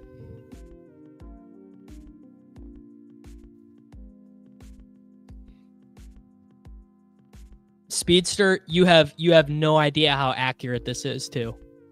Just imagine you saying push every time a Push a C song starts makes me chuckle. 100%. Lock it in. I'm that guy. I'm doing it. Yeah. I have read The Alchemist. It's been a long time though. Yeah, if God, I kind of let this team get away from me. How high does Nico CMC rank on the 1-2 turn? I mean, that is up there. 151 Mason Taylor. That's not why I said it. That's just one of those things that is in my head. I gotta go pee real quick. I'll be right back.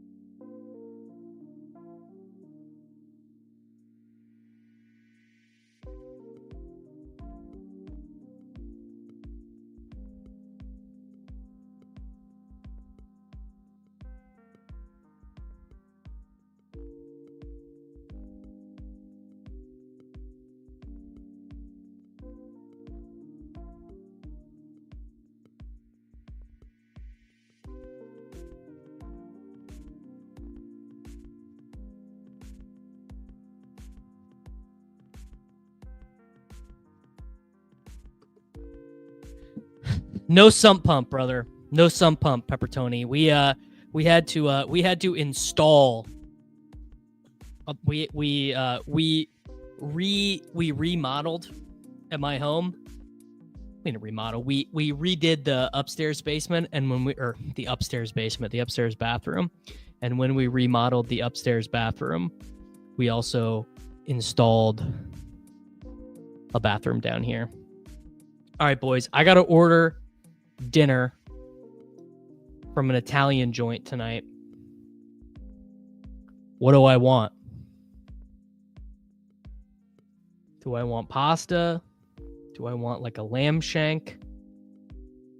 Do I want salad?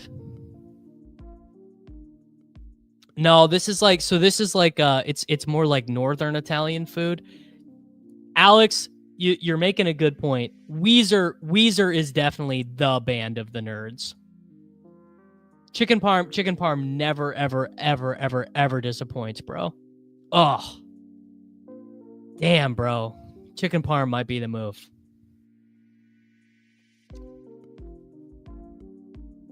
What am I gonna do at tight end on this team?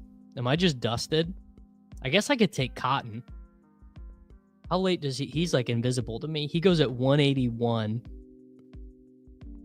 So I could theoretically maybe push him to 192. Chicken Parm has a low ceiling, but it's got to be the absolute highest floor. Yeah, sadly, Steph, you're a huge nerd. If you like Weezer and Atmosphere, really, really not going to get lower. All right, I'm taking Gesicki with this pick. And then let's see what the Sims want. Wants me to take... I'm just going to take Cotton here, actually. Because I can do whatever I want with these final 3 picks. I've kind of already beat the nuts.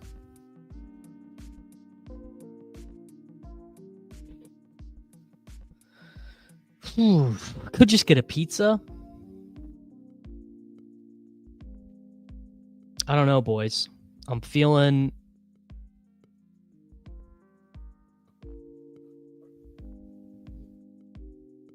Oh, I'm not... Brother.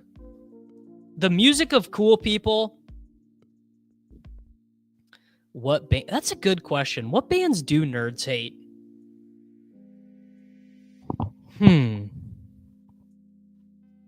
What bands do nerds hate? Like, Imagine Dragons. Nerds hate, the Chainsmokers.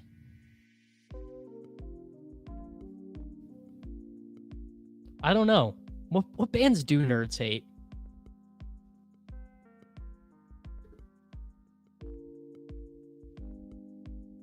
See, this is fine. I used to be like this, but I like country music now. Like, I tell you what got me into country was learning that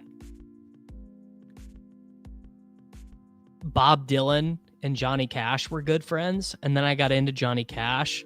And then I got into Chris Christopherson. No, no Morgan Wallen for me. So the like country now is just like, it doesn't do it for me. I don't hate country music, but I did.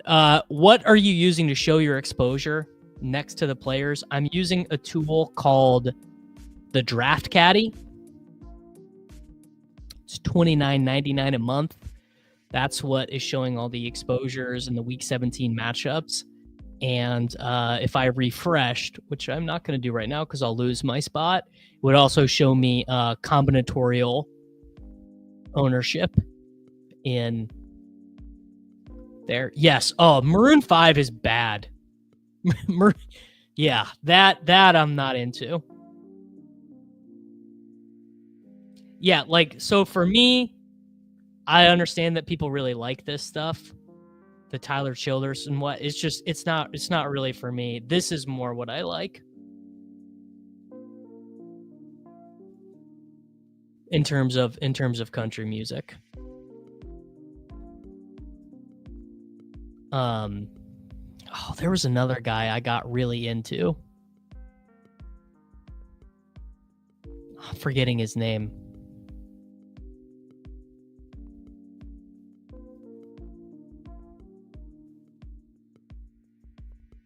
All right. So we did the double tight end thing.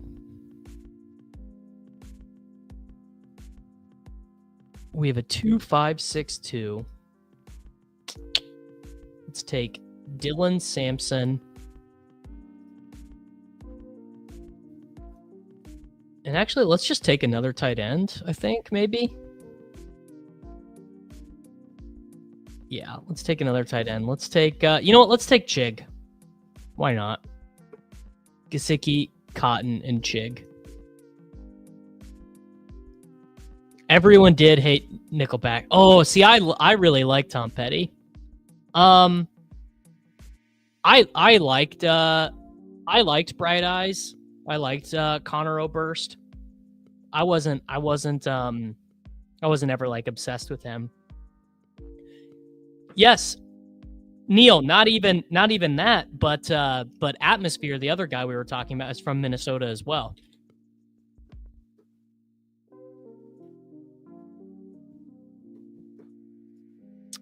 Tom Petty is definitely the Charizard of something. That's true.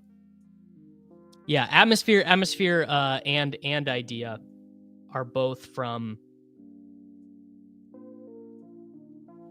St. Paul. All right, I'm ordering dinner. I'm gonna get chopped salad and a pizza.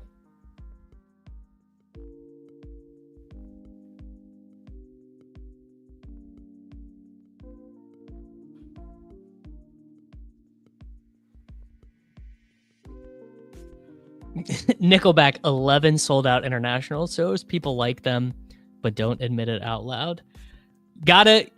Andrew, you have to put when you're having dinner with your in-laws, you got to put the order in early. Because it's a whole production to get it done. Yeah, not a lot of protein. I had a lunch that was nothing but protein and no breakfast for me today. I'll be okay.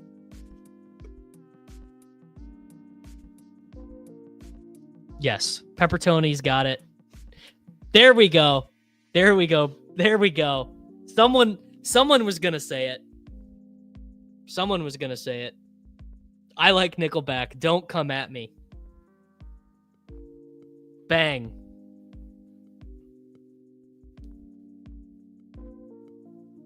Tom Petty could tell a good story. Do nerds like Red Hot Chili Peppers? I love the Red Hot Chili Peppers. Big fan. There we go. Chris stands with Beast Burf. Alex likes Nickelback. That's so funny.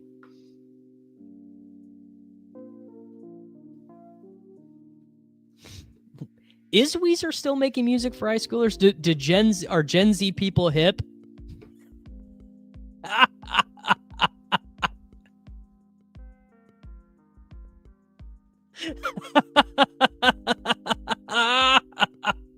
Okay.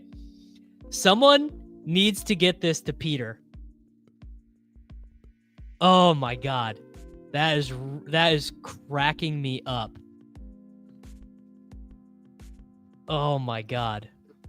Bloody Bones, you made my day, brother. That is really, really good. Oh. How many times has Jermaine Burton been selected in Best Ball Mania? There you go. Pick 216. Jermaine Burton. Look at this fucking draft. Oh. You know what? I'm going to put a timestamp in because that's so good. Funniest joke the chat has ever had.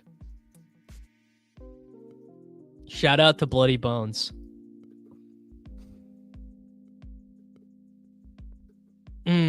I have heard this. I don't know anything about, like, I'm not a musician. I don't know anything about music theory or anything. But Juice 0017 says 1,000 years from now, music historians will study one band from the turn of the 21st century, and that band is Rush. So based on my experience, the Neil Peart is apparently like one of the greatest drummers of all time ever. But that's all I got. All right. This team was Joe Burrow, Baker Mayfield, Amarian Hampton, Jordan Mason, Ramondre Stevenson, Najee Harris, Trey Benson, and Dylan Sampson. It's not a great running back room. It's really not. Jamar Chase, Marvin Harrison, T. Higgins, Jalen Waddle, Chris Godwin, and Jermaine Burton. The quadruple stack with Mike Gesicki, Cade Otton, and Chig Okonkwo. What the fuck is a 10-band Mount Rushmore? Yeah, Burton, dude, Burton should have just been another third quarterback. All right, I got another one in me. Let's go. By the way, my wife just texted me from upstairs and said, "You're literally talking about nothing. How is anyone listening to you?" So that's what my wife thinks of you guys.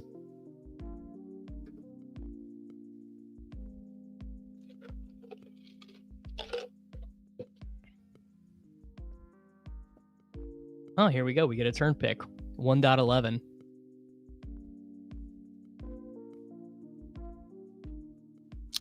This is Best Ball Mania 47, I believe. BBM Start Out of the 1.11. Someone just asked about fish. I got something for you.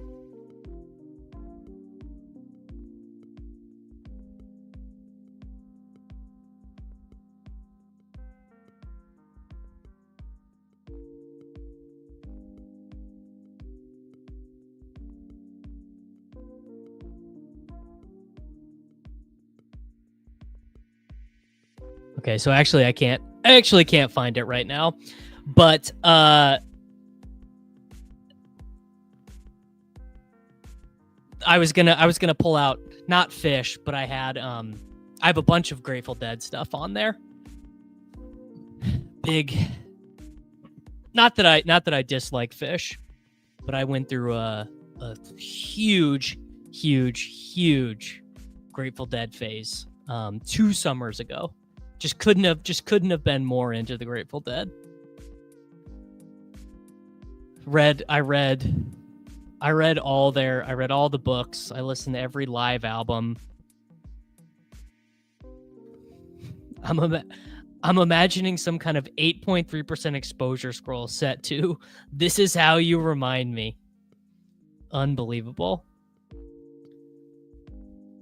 Ooh, saw them at the Sphere.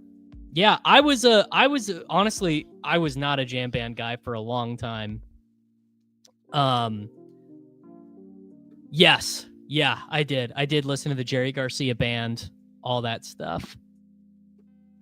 All right, let's do I don't know what this guy behind me is going to do, but I'm going to take Nico and just hope that he doesn't want Genty. Cuz I think that is a fun way to try and get super teams. Now, this guy's probably just going to snap Genty off. But if he doesn't, we have ourselves quite a fun little start. Oh, there we go. Bang. Oh, that is so big. Nico Genty is such a good start. I have a 1% exposure napkin of jam bands. So I think an Icon actually got a great start here with Amon-Ra and St. Brown, but no, I didn't go to the Sphere. Could have gone to do it. Could have, didn't. Sad. I don't know. Do you guys think A-Chain can move to the first round? Because I think he can. I mean, we saw him go 13 here to DC Boy 5565. But realistically, the first round is so dynamic with, like, from basically once Barkley goes, the first round can kind of go in any order. I've seen BTJ go 7. I've seen Neighbors go 7. I've seen St. Brown go 7. The first round is so dynamic. Here you go. A-Chain went in the first round today. I prefer A-Chain to CMC. A-Chain should be ahead of Genty. Yes, and Benny, I think, hits the key here, which is that round 1 A-Chain is just a further admission that there are 16-ish round 1 guys. I think, yes, 16 I think is the right number. A-Chain went pick 9 earlier in one of mine. No, he's bad. No one take him. I'll fall on that sword for everyone. Waddle is going to steam up quite a bit. You could do A-Chain Bucky at 12-13 and flip the board. Yeah. Now I think that is true as well. There are just a ton of wide receivers. I wonder if it'll kind of be like it could be like a battle royale slate where, wow, look at this dude right here. I mean, how stoked is this dude? He's absolutely fist pounding. Barkley, Henry, he's like, this is the greatest. It's like, this is the greatest thing that's ever happened to me. These idiots just let me get Saquon Barkley. These guys just let me get Saquon Barkley and Derrick Henry on the same team. In smaller contests, 2 of the early second-round picks at 12 seem very viable against very little teams. Peppertoni thinks it's. I am not saying it's a bad start. Very funny that he takes Terry though. Oh shit! Did I just get auto picked? I did just get auto picked, Brees. Whatever. It's fine. Too busy yapping.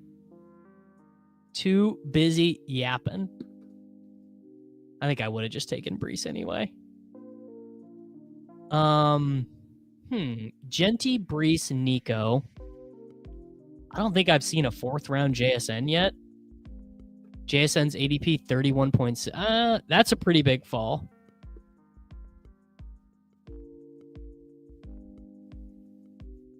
That's why we so what we've been doing for our co-managed main event team is we talk about it and then we put the guys that we talk about in the queue, and then like sometimes I don't respond, or sometimes Peter doesn't respond, or Karain doesn't respond, or Jacob doesn't respond. So we have the queue set in case no one does the click. Yeah, as someone who is hard fading Tyreek, today has been tough. Yeah. Someone just asked me, why do you have JSN so far below ADP? I'm not a big Seahawks believer, not a big Darnold believer, and I don't think his skill set is that well suited for half PPR. But I am looking to rectify that mistake a smidgen right now. Like I think I've taken what have I already taken him 3 times or 2 times today? Yeah, we've talked about Freiermuth. I mean, I think he's pretty dead. I think it's quite bad for Freiermuth and quite bad for Jonnu. Probably worse for Freiermuth just because he's like not an explosive player. Harder for Freiermuth to get there on limited touches. Tough. Do you snipe us, Alex? Oh, ball knowers love Geno Smith, man. Ball knowers love Geno Smith. The ball knowers just want to talk to you about Geno Smith all the time. And they're probably right. Yeah.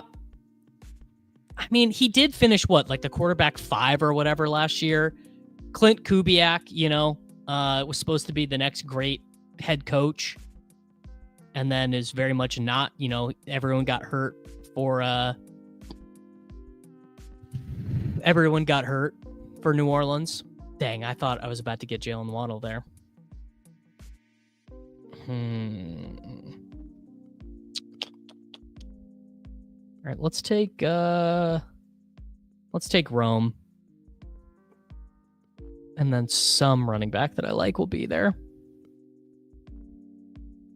Yeah, Waddle falling seems crazy to me. Milroe will play, I think. But maybe not, right? No. Brady, apologies, brother, but you are very wrong. Waddle is the definition of a slappy pick. Waddle is all slap all the time, brother. Yeah, crazy year for the Saints. Like the best team in the NFL through 2.5 games, and then everyone got hurt. Sure. Yeah. You know what? I don't know if I love the correlation between JSN and Walker. Let's do Alvin Kamara. Someone recently... No, everyone hates him except for the slappies, dude. Everyone hates him except for the slappies. Jacoby Myers is an anti-slappy pick. All right.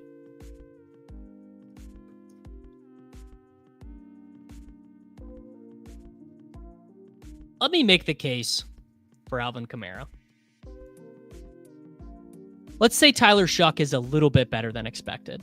Not good, but, you know, he comes in, doesn't turn the ball over a ton, doesn't take a ton of sacks, like is kind of like scrambles around. Like, let's say he's better than Will Levis. So I obviously am one of the guys who was really in on CMC when he was in the second round. It doesn't really make a ton of sense to apply, oh, well, CMC's always been this great fantasy asset, and then not apply it to Alvin Kamara, one of the only other guys who has multiple 21 fantasy point per game seasons under his belt. Kamara is also at a part of the draft where it doesn't kill you if he gets injured. Like, it does not kill you if Alvin Kamara is not available in week 15, 16, and 17. Obviously, it's not ideal, but it doesn't, like, kill you. Like, missing McCaffrey in the playoff weeks, dust. You're not making it up. Kamara is okay. The offensive line should theoretically be healthier than it was. Now, are they going to stay healthy for the entire season? If they win 6 games, Kamara is probably fine. If they win 6 games, now if they win 3 games, not great. Another great point. Kamara looks so cool on the field. It really hurts when he's just burying you and he looks cool. And probably, honestly, the highest point of all of this is that Kellen Moore, in my opinion, my estimation, is a very good offensive coordinator. Like, I think he's good enough to get a strong performance out of Shuck or Rattler. Also, like, you know, we got 66 days, 65 days to the season. There's still time. Like, Kirk Cousins could be the Saints quarterback. Lot of ways. Kamara has never had below an 18% target share. Like, applying the dead zone logic to Alvin Kamara doesn't make sense. You can apply it to Joe Mixon. Like, Joe Mixon, I think I have a hard time clicking. Wow, and Golden came all the way back. How is that happening? That we got Golden at 83? I think I've taken Golden at 62 before. I am happy to get Matthew Golden at that price. I probably won't be doing a DraftKings draft tomorrow. It's more just that DraftKings has been added to the summer roadmap. Kellen Moore, fine offensive play caller. Peter, poor Peter, man. Wow. Yeah, I'm just gonna. This is for Nick P. Nick, where you at? Stephon Diggs at pick 86. Terrible third round fantasy coach draft pick. Incredible. Man, if Tyler Shuck loses his job to Spencer Rattler. So my new deal with Underdog starts tomorrow, and my new deal with Underdog is non-exclusive. So we're going to be doing some drafts and some stuff with other operators this offseason. Of course, you should still be using promo code Davis on Underdog, of course. If you're listening to this, if you're watching this, you're getting into fantasy football, encourage all of you to do that. And I'll still be drafting on Underdog, but I will just be doing some other stuff sometimes.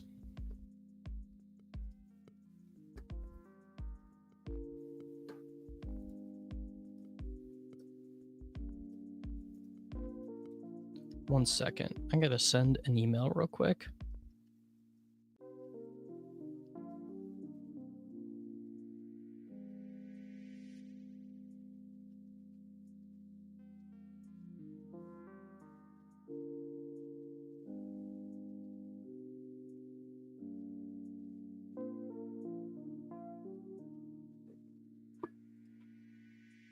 For sure we'll do a main event. Unclear on a big gorilla. I think I've got a I think I have enough. I have $298 in credits on FFPC. So maybe we'll do, I don't know, maybe we'll do a big gorilla on, maybe I'll do it on like a Saturday or something.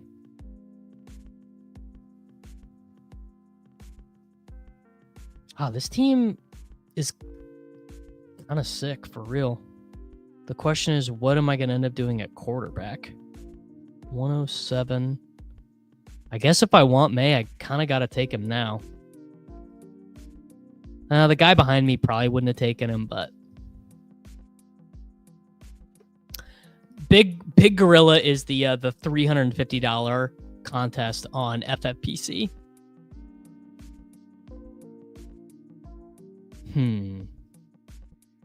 All right. So we have Stroud, Darnold, Caleb, Love. Caleb already went. This is a nice price on Mark Andrews. Oh, is it? Or did I make that up? I guess not really. 109. Pretty decent price on Mark Andrews. 110. What is his actual ADP? It's probably not. Yeah, it's absolutely no value at all. But I do like Mark Andrews. Yes. Yeah, I am in the Scott Fishbowl main event. My draft starts, I guess they all start next week.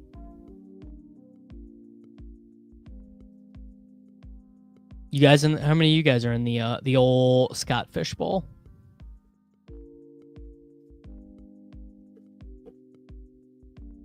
Drake May, Ashton Genty, Breece Hall, Alvin Kamara.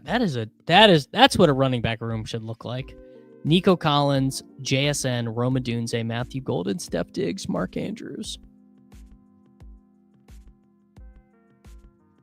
I have very little of that May, Diggs. Yes. Yeah, I just messaged Mojo the other day. And I am in the July 21st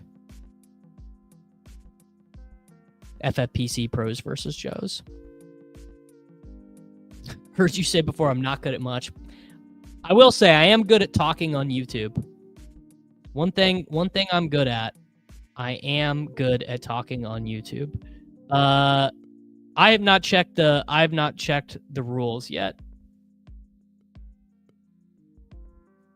All right, Steph did her SFB draft live yesterday in Dallas. Can you tell us the rules? Is it true that you don't have to have a quarterback? Is that in fact the case?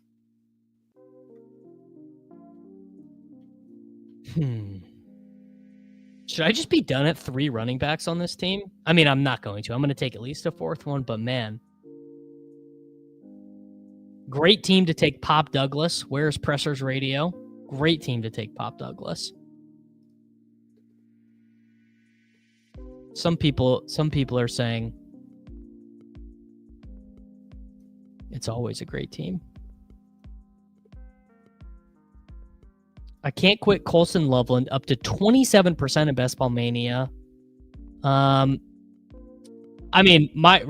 only concern on Colston Loveland is that he has a current knee injury. All right, let's do Stroud with Nico and maybe just be comfortable with 2 quarterbacks on this team. Stroud and May, you probably want a 3rd there.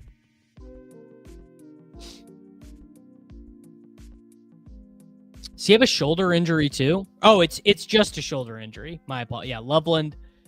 Maybe I'm a slappy. Sorry, yes, it's a shoulder. Maybe I'm a slappy, but I am worried about a guy playing professional football for the first time. All right, I'm taking Christian Kirk. Everyone can laugh at me. Christian Kirk could pick 134. But a rookie tight end not being able to practice seems not great.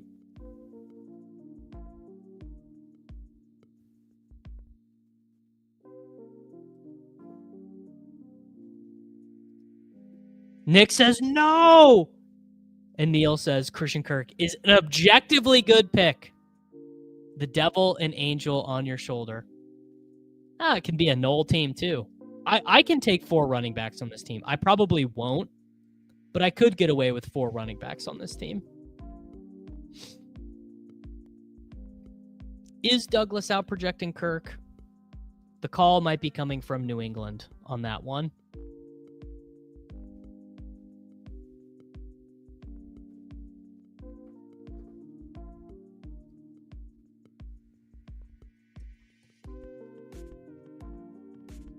Mike Clay projections. We do love the Mike Clay projections around here. Yeah. I mean, you wouldn't want to take Kirk and Knoll on the same team unless you think that Knoll can just outplay Jaden Higgins, which is not impossible, right? It's definitely not impossible for the 2024 Iowa State Cyclones. Let me pull up the exact numbers. Jalen Knoll. It's actually so funny how similar they were. Knoll, 80 receptions, 11,094 yards, and 8 touchdowns. Jaden Higgins, 87 receptions, 1,183 yards, and 9 touchdowns. 2023, Jaden Higgins, 53, 983, and 5. Jalen Knoll, 66, 820, and 7. 2022, Xavier Hutchinson was still there. Jalen Knoll. Wait, Jaden Higgins wasn't on this team. Where was Jaden Higgins? Where was Jaden Higgins in 2022? This might be a part of the lore I don't know. Oh, he played for the Eastern Kentucky Colonels. 87 receptions, 1,100 yards, 13 touchdowns. Then he transferred to Iowa State University. All right. Today I learned something.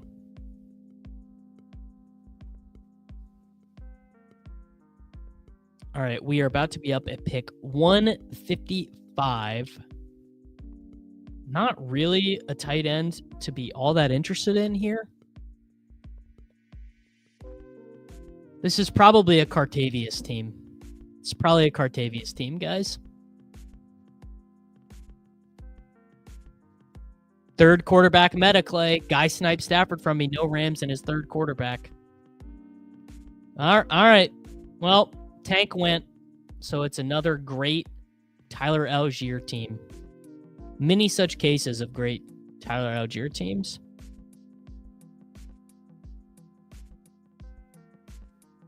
Well, Jameson Williams had a torn ACL when they took him, and they knew he had a torn ACL. Nick, I am awarding you poor logic on this take. Your logic is not being applied universally here.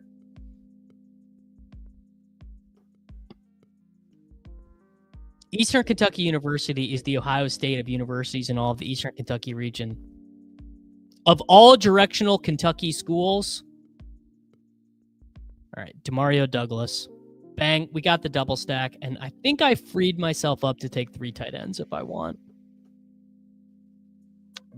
Now, this is true. Bears paying Komet means nothing. Doesn't mean anything.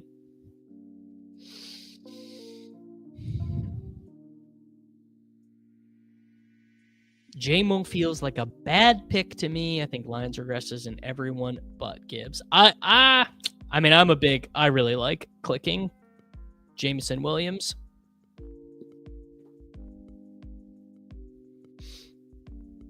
All right, we are at Drake May, CJ Stroud, Ashton Genty, Breece Hall, Alvin Kamara, Tyler Algier.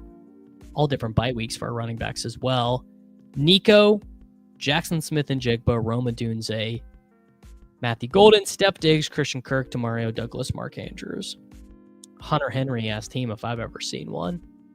Maybe a Dalton Schultz-ass team too.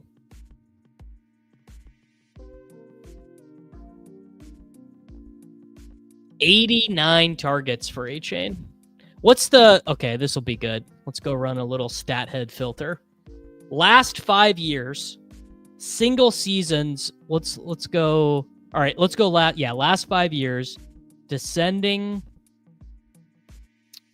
targets. I want to find highest target seasons from running backs. All right, so since Underdog became a company, so since 2019, position running back, regular season, all weeks. Let's go targets at least 50. And let's find the highest single season targets. Komet for Jalen Wright. Who says no? Probably the Bears. Share results. Copy link.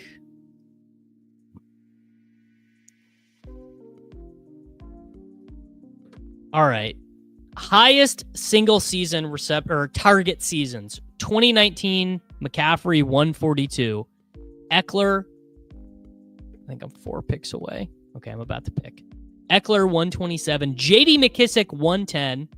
Eckler 108. McCaffrey 108. Kamara 107. Tarek Cohen 104. Leonard Fournette 100. Alvin Kamara 97. Najee Harris a 94 target season. Goodness gracious. I did not remember that. Okay. You know what? Let's do Ertz. And then we can save a Dalton Schultz pick if we want it. All right, so Ertz was kind of such a whatever pick there. Really no reason.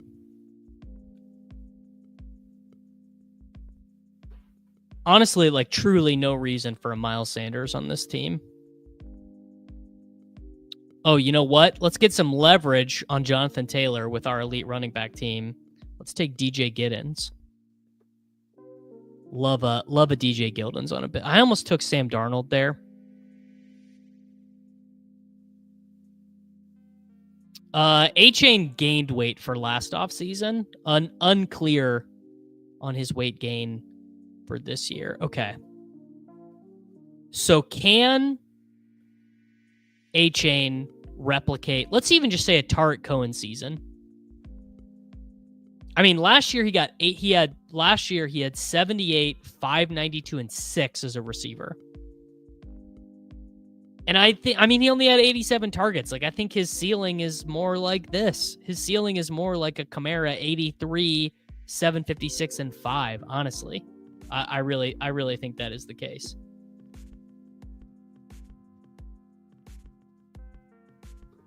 Yeah, he missed a few games too. Absolutely. Yeah, I think there's a lot of reasons to be super bullish on A-Chain. I mean, there were reasons obviously to be bullish on A-Chain before, but I think you can be even more bullish, actually.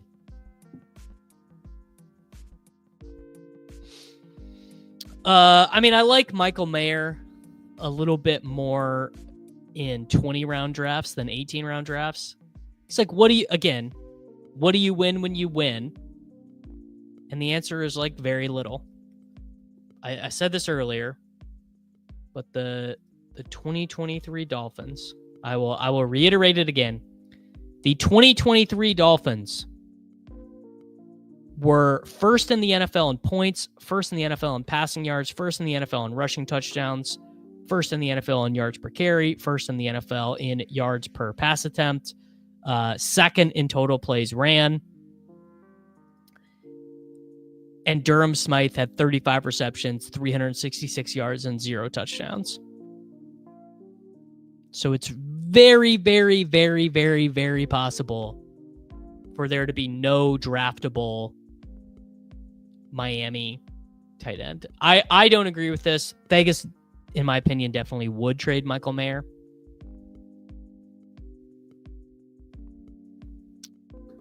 All right. I am going to... All right, I'm going to just take Dalton Schultz. Dalton Schultz with Stroud. Very, very whatever. Probably another running back. Could... Actually, what do we do here? What do we do?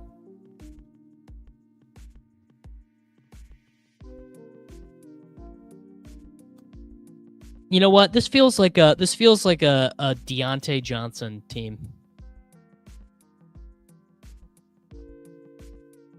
But you're not gonna give Michael Mayer. I'm gonna take Deontay Johnson. You're not gonna give like a big 260-pound tight end the same type of targets that you give Jonnu. Jonnu's like big skill is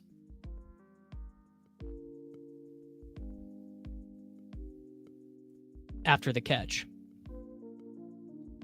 Dalton Schultz is the most 8.333% exposure pick of all time. What if the Dolphins trade for Freiermuth? Underrated. Bloody Bones came in and did, look at this fucking draft, and then just left. He just did that incredibly funny line and then left. He said that's it for me, bro.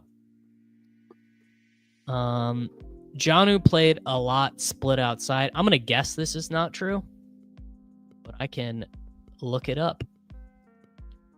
Jonnu Smith in 2024 played 627 total snaps, and he played 148 of them out wide. So less than, what is that? It's like 18%-ish.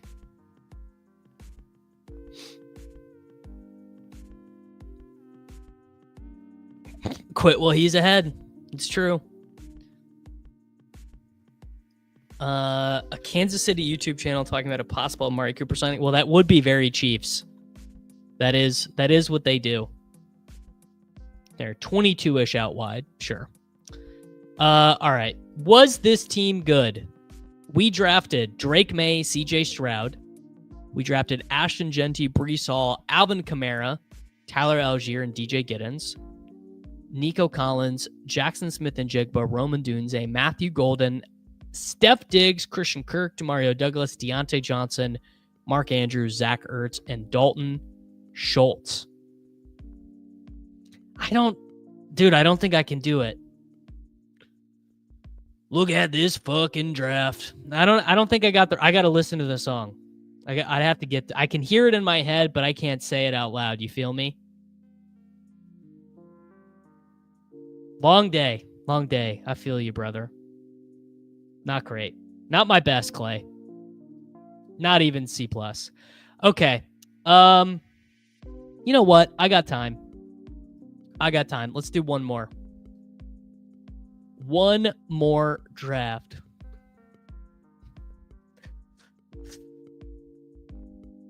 It's so funny.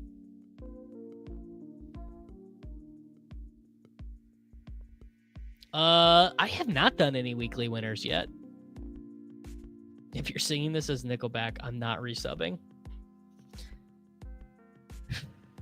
This is 22nd BBM. 22nd Best Ball Mania. 2/24/30 final Best Ball Mania. This is my 48th Best Ball Mania draft, I believe.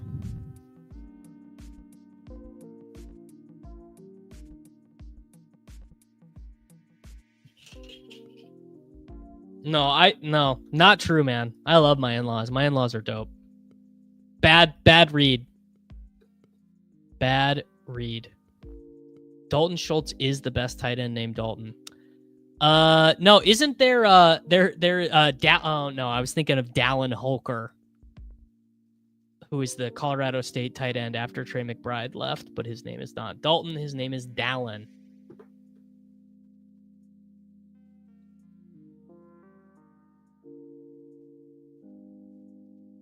All right, we got Clay, we got DC Boy, we got Champ, we got Jake, we got WD Simp. Let's rip it.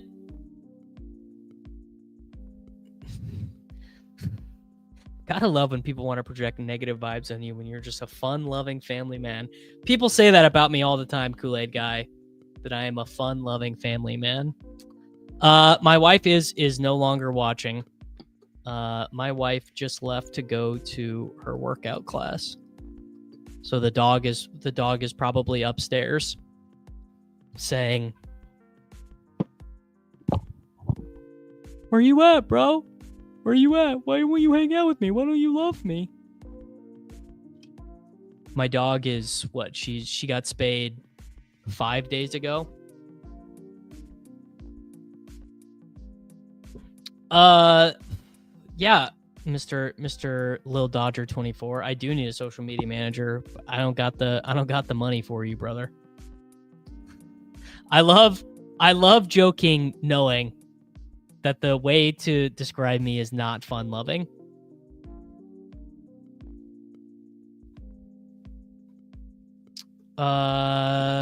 Justin Jefferson, 95.6 yards per game for his career. No other player in the NFL has more than 85. I am not paying a timestamps guy. You're looking at the timestamps guy, Pepper Tony. No, YouTube is not messing up. It's something StreamYard did. It's something that StreamYard did. I tell you what, if any of you guys want to offer your time and talent as someone to do social media shit for me, go for it. I just, the only way that this operation can continue, I was telling this to someone the other day. Someone messaged me when I started that new Instagram thing, and they were like, "Oh, yada yada." And I was like, guys, the only way this operation stays solvent is by keeping overhead at 0.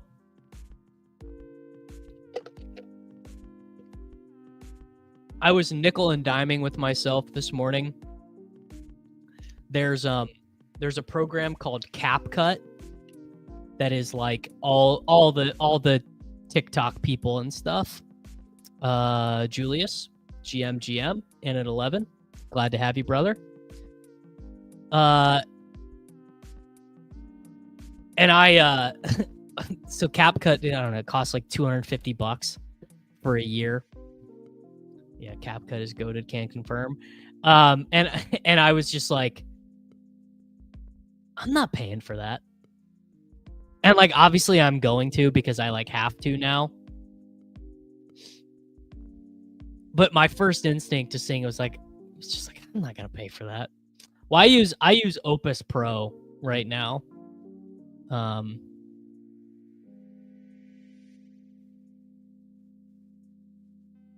Bobby Ray-Bans is the truth, and Stefan is the truth too. Stefan is a bar, and he's not. I don't know. I guess he's probably asleep right now because he works nights. God. Justin Jefferson.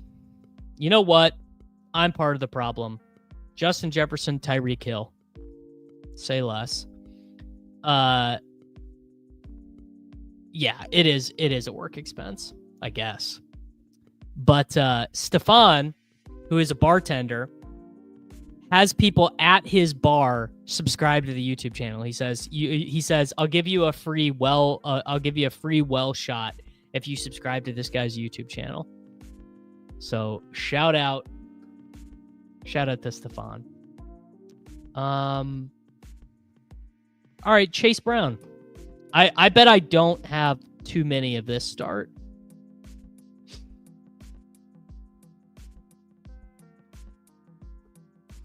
We're slapping, dude. We're slapping. Chase Brown, of course, every slappy's idea of what a good running back. A-Chain and Chase Brown and Bucky Irving are running backs for slappies. I went camping this weekend with friends with no phone. Of course. Oh, dude, I would love that. When I'm not on my phone, I think one of the things I love most about golfing is that I am not on my phone. I think that truly, I think it's like, I've been trying to think of like, why do I like golfing now so much more than I have in the past? And I think part of it is because I am not on my phone out there for 4 hours. My brain is focused on like a task that is not drafting best ball teams on my phone. Yes, Innsbruck. Did you, Joe? Did you play the golf course in Innsbruck? It's a fun little course. I like that a lot. Do I want custom designed golf clubs? I can put your logo and anything you want on them. I don't know if I want my logo on golf clubs. Team 3 with the highest of tee starts. That's our boy. Oh, no, it's not. I thought you were talking about Jake. Barkley JT Jacobs. So high.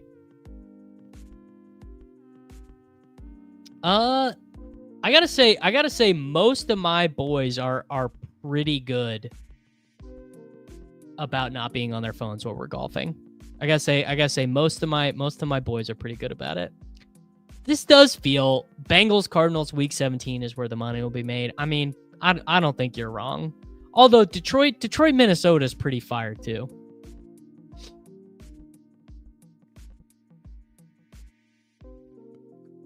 Golf ball logo would be tough. Call it the Short Kings Club. That's very funny.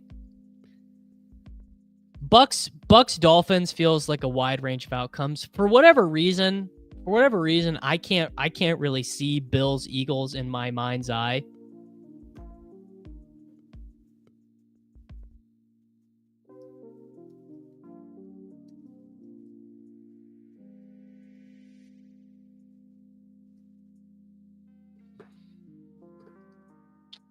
Which tight end we thinking for the Dolphins for day one?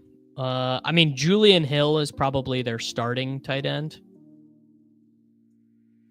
Browns are going to be what you need. Did Soccer Dave write this?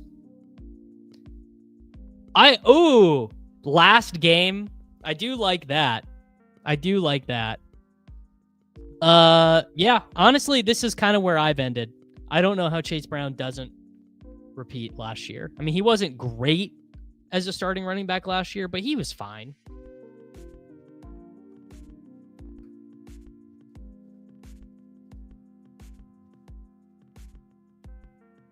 Eight Hole has a rare team. Yes, they do. Wow. 8 Hole is cooking right now. 8 Hole is big time cooking. I'm going to take no reason not to take DJ Moore here. I don't think. DJ Moore at 47 feels crazy. All right, there we go. My boy J Roberts, he's cooking. Let J Rob cook. Yes, Brown literally he was a cash game lock to everyone but Nate.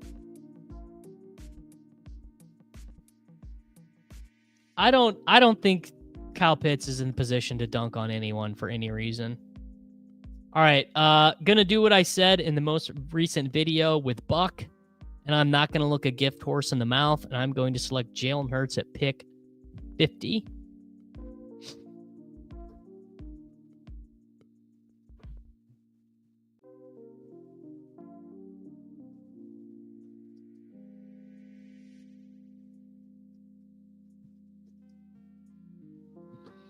Oh, buddy, we love to play cash games around here. Sorry, brother. Oh no. Oh no. Tough. Sorry, bro. He should have watched the video.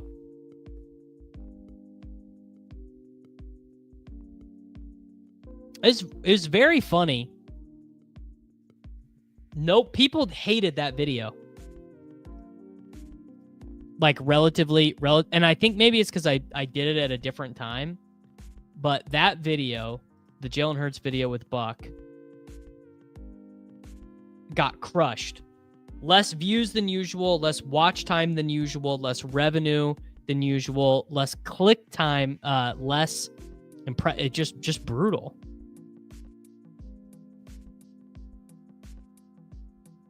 Yeah, we play cash to watch the Gilcast. Oh yeah, we've been Don, brother. We've been doing that since shit, man.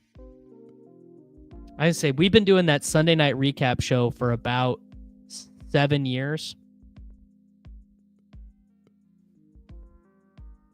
Do I want a Chiefs themed wedge? Is that not my category on Twitch, Griffin? I feel like that is my. Let me look at my Twitch settings. I feel like the stream setting is just chatting. Is it not? What is it under? Oh, I'm in talk shows and podcasts. Okay.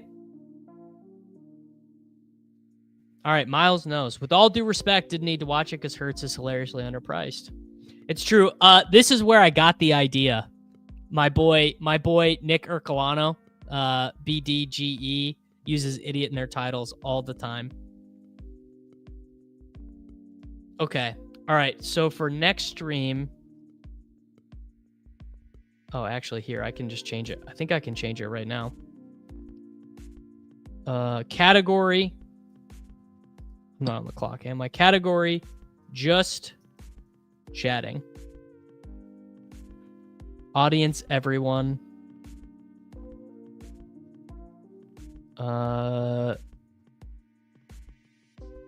Done. There we go. Fixed. Only the haters watched. Love the honestly, like as I've been doing this more and more, you know what? We've been slapping it up real good in this stream. Let's eat some vegetables. Let's take Jacoby Myers. The more that I've been doing fantasy football content, and now let's do a reverse slap and let's take Judkins. I admire the guys who do more mainstream fantasy football content more. The guys who do, you know, rank your top 36 wide receivers. Who do I start? Who do I sit? Give me your best sleepers. Like, I admire those dudes more. I think what they do is, frankly, a lot more difficult than this. Like, all I do is click the button and just say whatever I want to say. Like, those guys have to put a lot more thought and, like, yeah. Those guys know ball.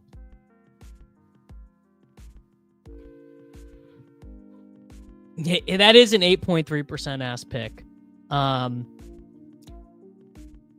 Sometimes Dave needs to go to rest. Sometimes Dave needs to go away.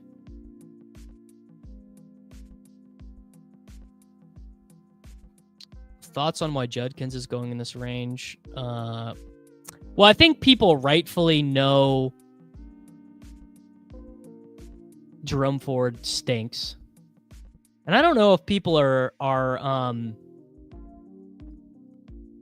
that hip to Samson. I think Samson's probably a better... Samson is certainly a better pick.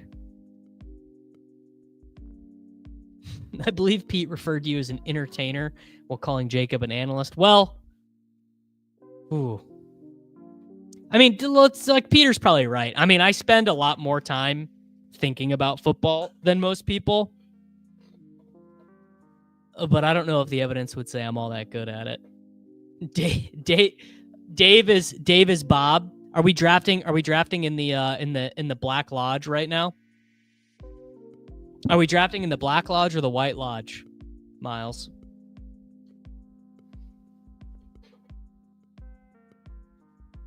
I would like to say maybe last year Miles was the Black Lodge season, and now this is our White Lodge season. Bob has been eradicated. The Bob ball has been eradicated, and I've woken up in another universe. To be fair, Pete did call me an elite entertainer. Well, fair enough. I'll take it. Biggest takeaways, honestly, my biggest takeaway from talking with Gretch was actually to just dig in my heels more on Brashard Smith. None of the anti-Brashard Smith arguments being made any sense to me. And I actually did really like Gretch's point about ETN. Like, ETN probably is the style of guy who should be getting drafted. Man, I'm going to be playing it thin at quarterback on this team, I think. Because we're going to take Jaden Higgins. And I'm not going to take... well, never mind. I already have Jalen Hurts. Playing it thin at quarterback. Just saying thank you for the coming content this week. And the bar is Capital Casino in Sacramento, Northern California's #1 poker room. If you are in Northern California, stop by Capital Casino in Sacramento to hang out with my boy Stefan, a very good guy. Travis Kelce, welcome to the team. Welcome to the team. I've been calling him Travis Witten.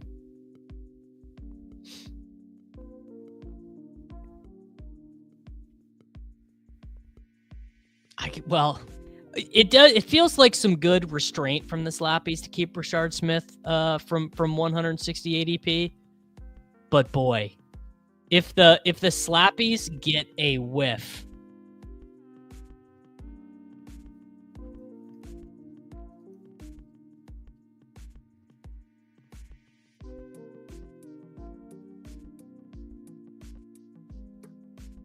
no way. You play poker there? This is a small world. Small world. Travis Witten? Come on, dude. That's pretty good. That's pretty good.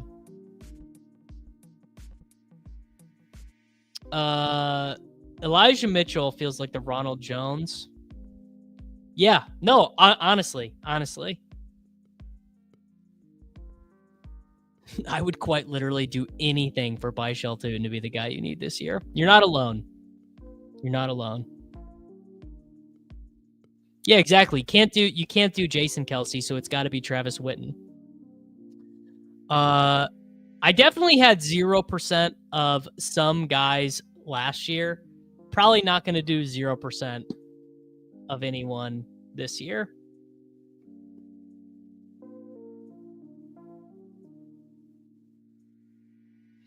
If you've asked if you'll get fantasy points for pick sixes, you might be a slappy. We are one blurb away from Brashard as the cover story of ADP chasing. Yeah, so real. All right. This is a good and fair counterpoint from FF Doom. Genuinely curious when the last time we saw a meaningful 7th round running back produce. Well, obviously, one of them is on the team that he is on. His name is Isaiah Pacheco. But to be fair and balanced, I am going to run a descending PPR fantasy points per game filter. We will run it. I'll run it since 2015 to now.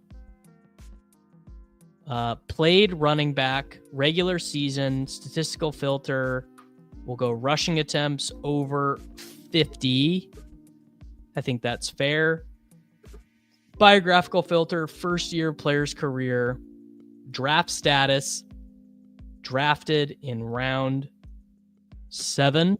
I will run that search and I will pick. Oh, McCarthy got snapped off. All right, J.K. Dobbins. That's right where I've got him ranked. Sure.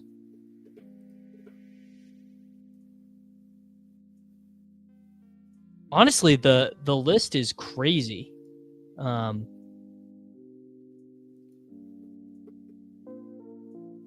Bishop Sankey, he was a 3rd round pick. Yeah, undrafted free agent. All right. Dallas Goedert. That feels early for Dallas Goedert. Well,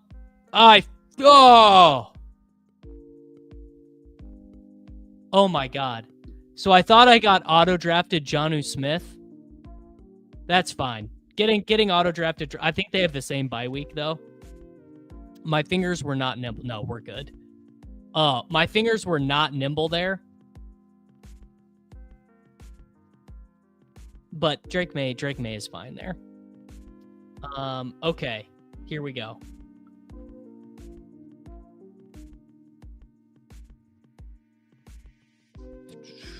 Share results. So the list is kind of interesting because it's a lot of guys who ended up producing later. These are just 7th round picks, right? So we had Chris Carson, we had Isaiah Pacheco, Bo Scarborough. They're basically guys who like made the roster, but none of them started. Xander Horvath, I do not remember him. Basically, best case scenario is you're getting Pacheco's rookie year or that 3-game run that Chris Carson had.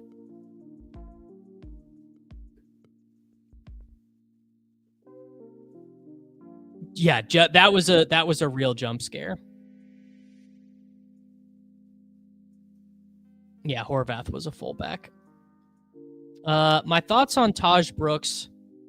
He's a pretty good running back 3 in the NFL, maybe someday. All right, I'm going to run this filter, and I'm going to run it for 4th through 7th round picks. And it's going to look a little bit different.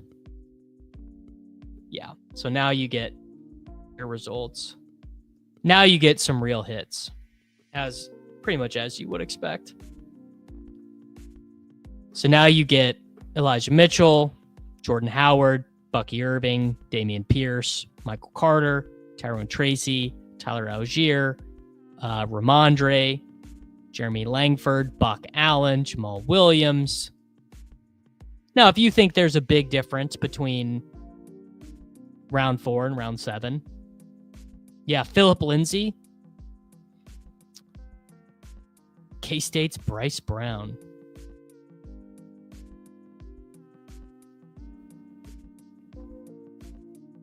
This dude's just smashing. Oh, man. Look at this fella. This fella, he ain't scared. 2 wide receivers. That's what you call owning the libs.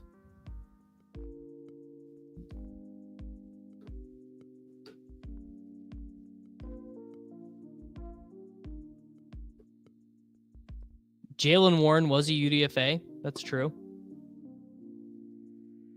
Yeah, I agree with Nick. I think Brashard is a better running back than other people.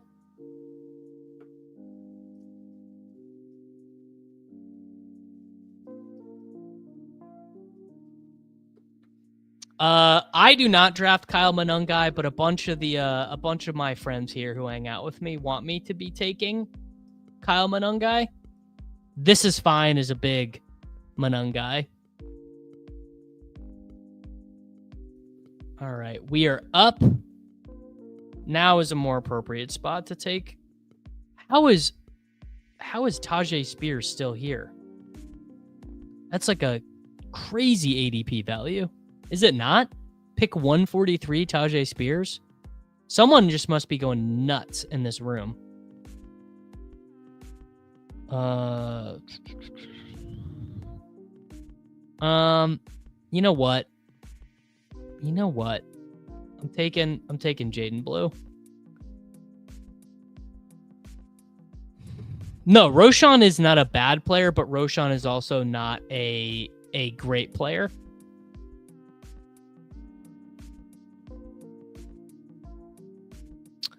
I've done some eliminators, but this is gonna be my last draft. Then I'm done, Ryan. We are peacing out. I'm gonna go get some sun.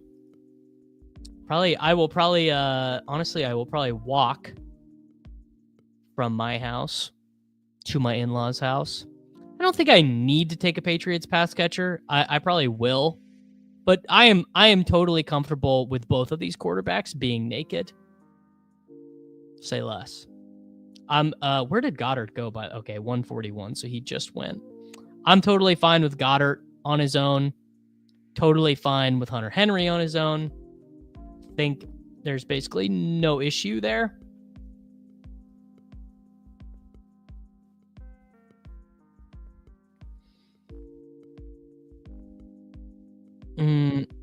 What do you mean a secret stream?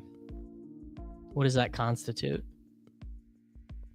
Roshan's touches went down, but his touchdowns went up. Touchdown number go up. All right, this team is Jalen Hurts, Drake May, Chase Brown, Quinshon Judkins, J.K. Dobbins, Tajay Spears, Jaden Blue, Justin Jefferson, Tyreek Hill, DJ Moore, Jacoby Myers, Jaden Higgins, and Travis Kelce. I mean, it's basically all my streams. I don't do a great job of scheduling all my streams at the same time.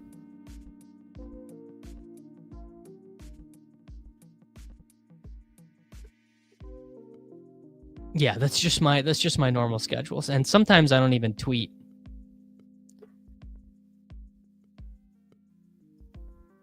Yeah, this is probably going to be the DeMario Douglas Hunter Henry turn, assuming the room gives it to me. The quarterbacks really fell. I guess members only are the secret streams. Might as well, yeah. Not drafting Efton Chisholm. Not an Efton Chisholm drafter.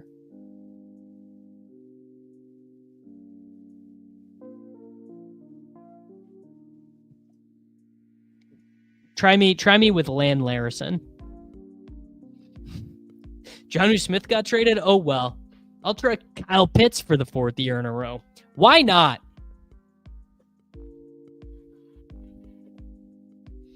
Clay, defend yourself from these allegations, brother. You're getting abused. Well, he already had Burrow and Fields, so no need. All right. 2551 Hunter Henry, DeMario Douglas. It was preordained. I guess Clay might take him.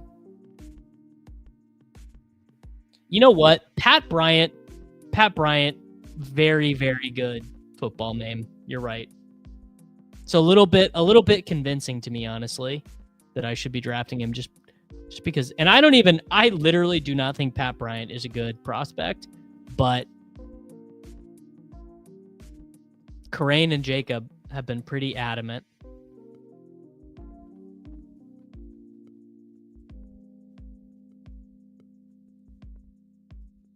And good for them for being adamant. Glad I found you on YouTube and through 4 for 4. You truly live up to no off season. I love the grind of the content. Funky Monkey. Thank you, man. I appreciate you, boss.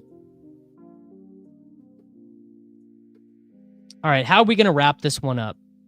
Do we need a third tight end? Do we need it? I don't think we do. This might be the old 2-7-7-2. Because I definitely need at least one more running back, probably two. We have no overlapping. We have no overlapping bye weeks at wide receiver, I think. 6, 12, 5, 8, 6, 14. 2-7-7-2. I'm saying. Oh, Patrick Bryant II is even more of a football name. That's an even better football name. Shipley is good because he gives you leverage on the Barkley teams when you're drafting out of 2. Yeah, I like that.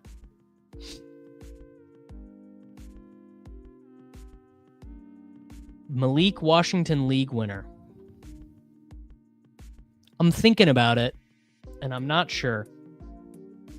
I fear Malik Washington is not good enough to be a league winner. Like, what would Malik Washington's role be What would Malik Washington's role be if Tyreek Hill tore his ACL? Unclear. No, he played some last year. Malik Washington got on the field last year.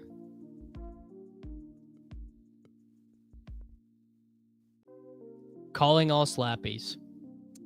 Yeah, I'm not with the Dante Thornton as a 100% drafted 15th round draft pick guy. I think he's fine. All right.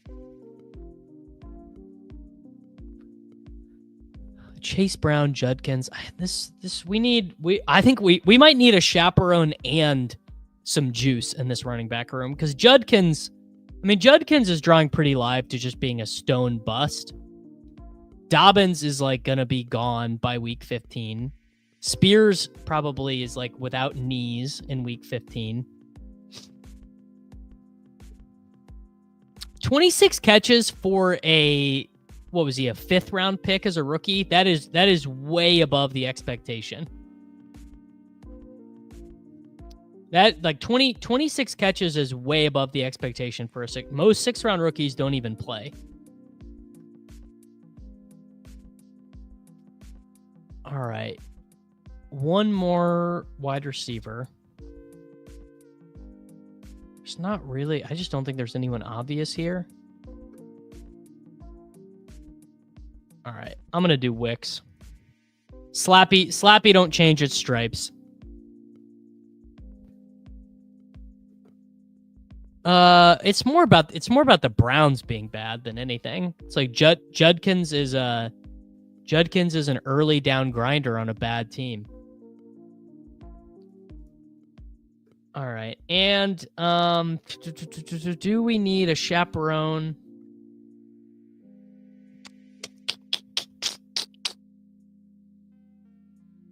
Yeah, I'm gonna do Quorum. I'm gonna do Quorum, and then I'll decide. Last round pick, we can decide. A lot of those Nick Chubb teams are better than you think. And also, Nick Chubb was like really good for real life, but not that good for fantasy. But Nick Chubb was his rookie year, they won 7 games and tied another. They were really bad in 2019. They won 11 games in 2020. They won 8 games in 2021. They won 7 games in 2022. They won 11 games in 2023. And then now they are legit terrible.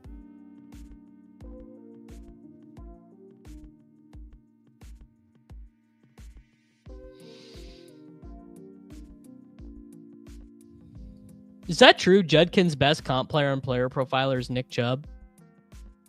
Shout out. Chubb took Gaseous Clay, by the way, is a great Twitch name. Yeah, Chubb was good for fantasy. He just was always a bit overpriced. My boy WD Simp got Jordan James. That's who I should have taken.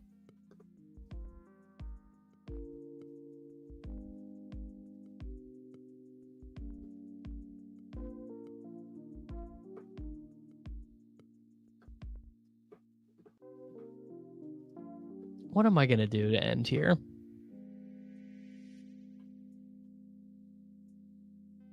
I guess another young guy makes sense in this running back room. I don't need another. Like, if Justin Jefferson, Tyreek Hill, and DJ Moore are not scoring points for me in week 17, I'm kind of dusted.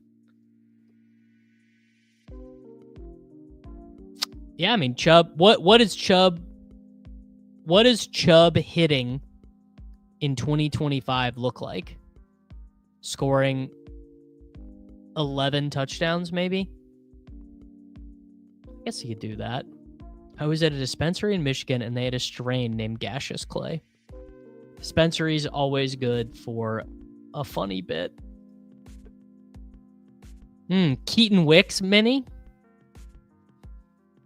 Oh, don't do the Demarcus Robinson thing to me, brother. I can't do it. Anyone but Demarcus Robinson.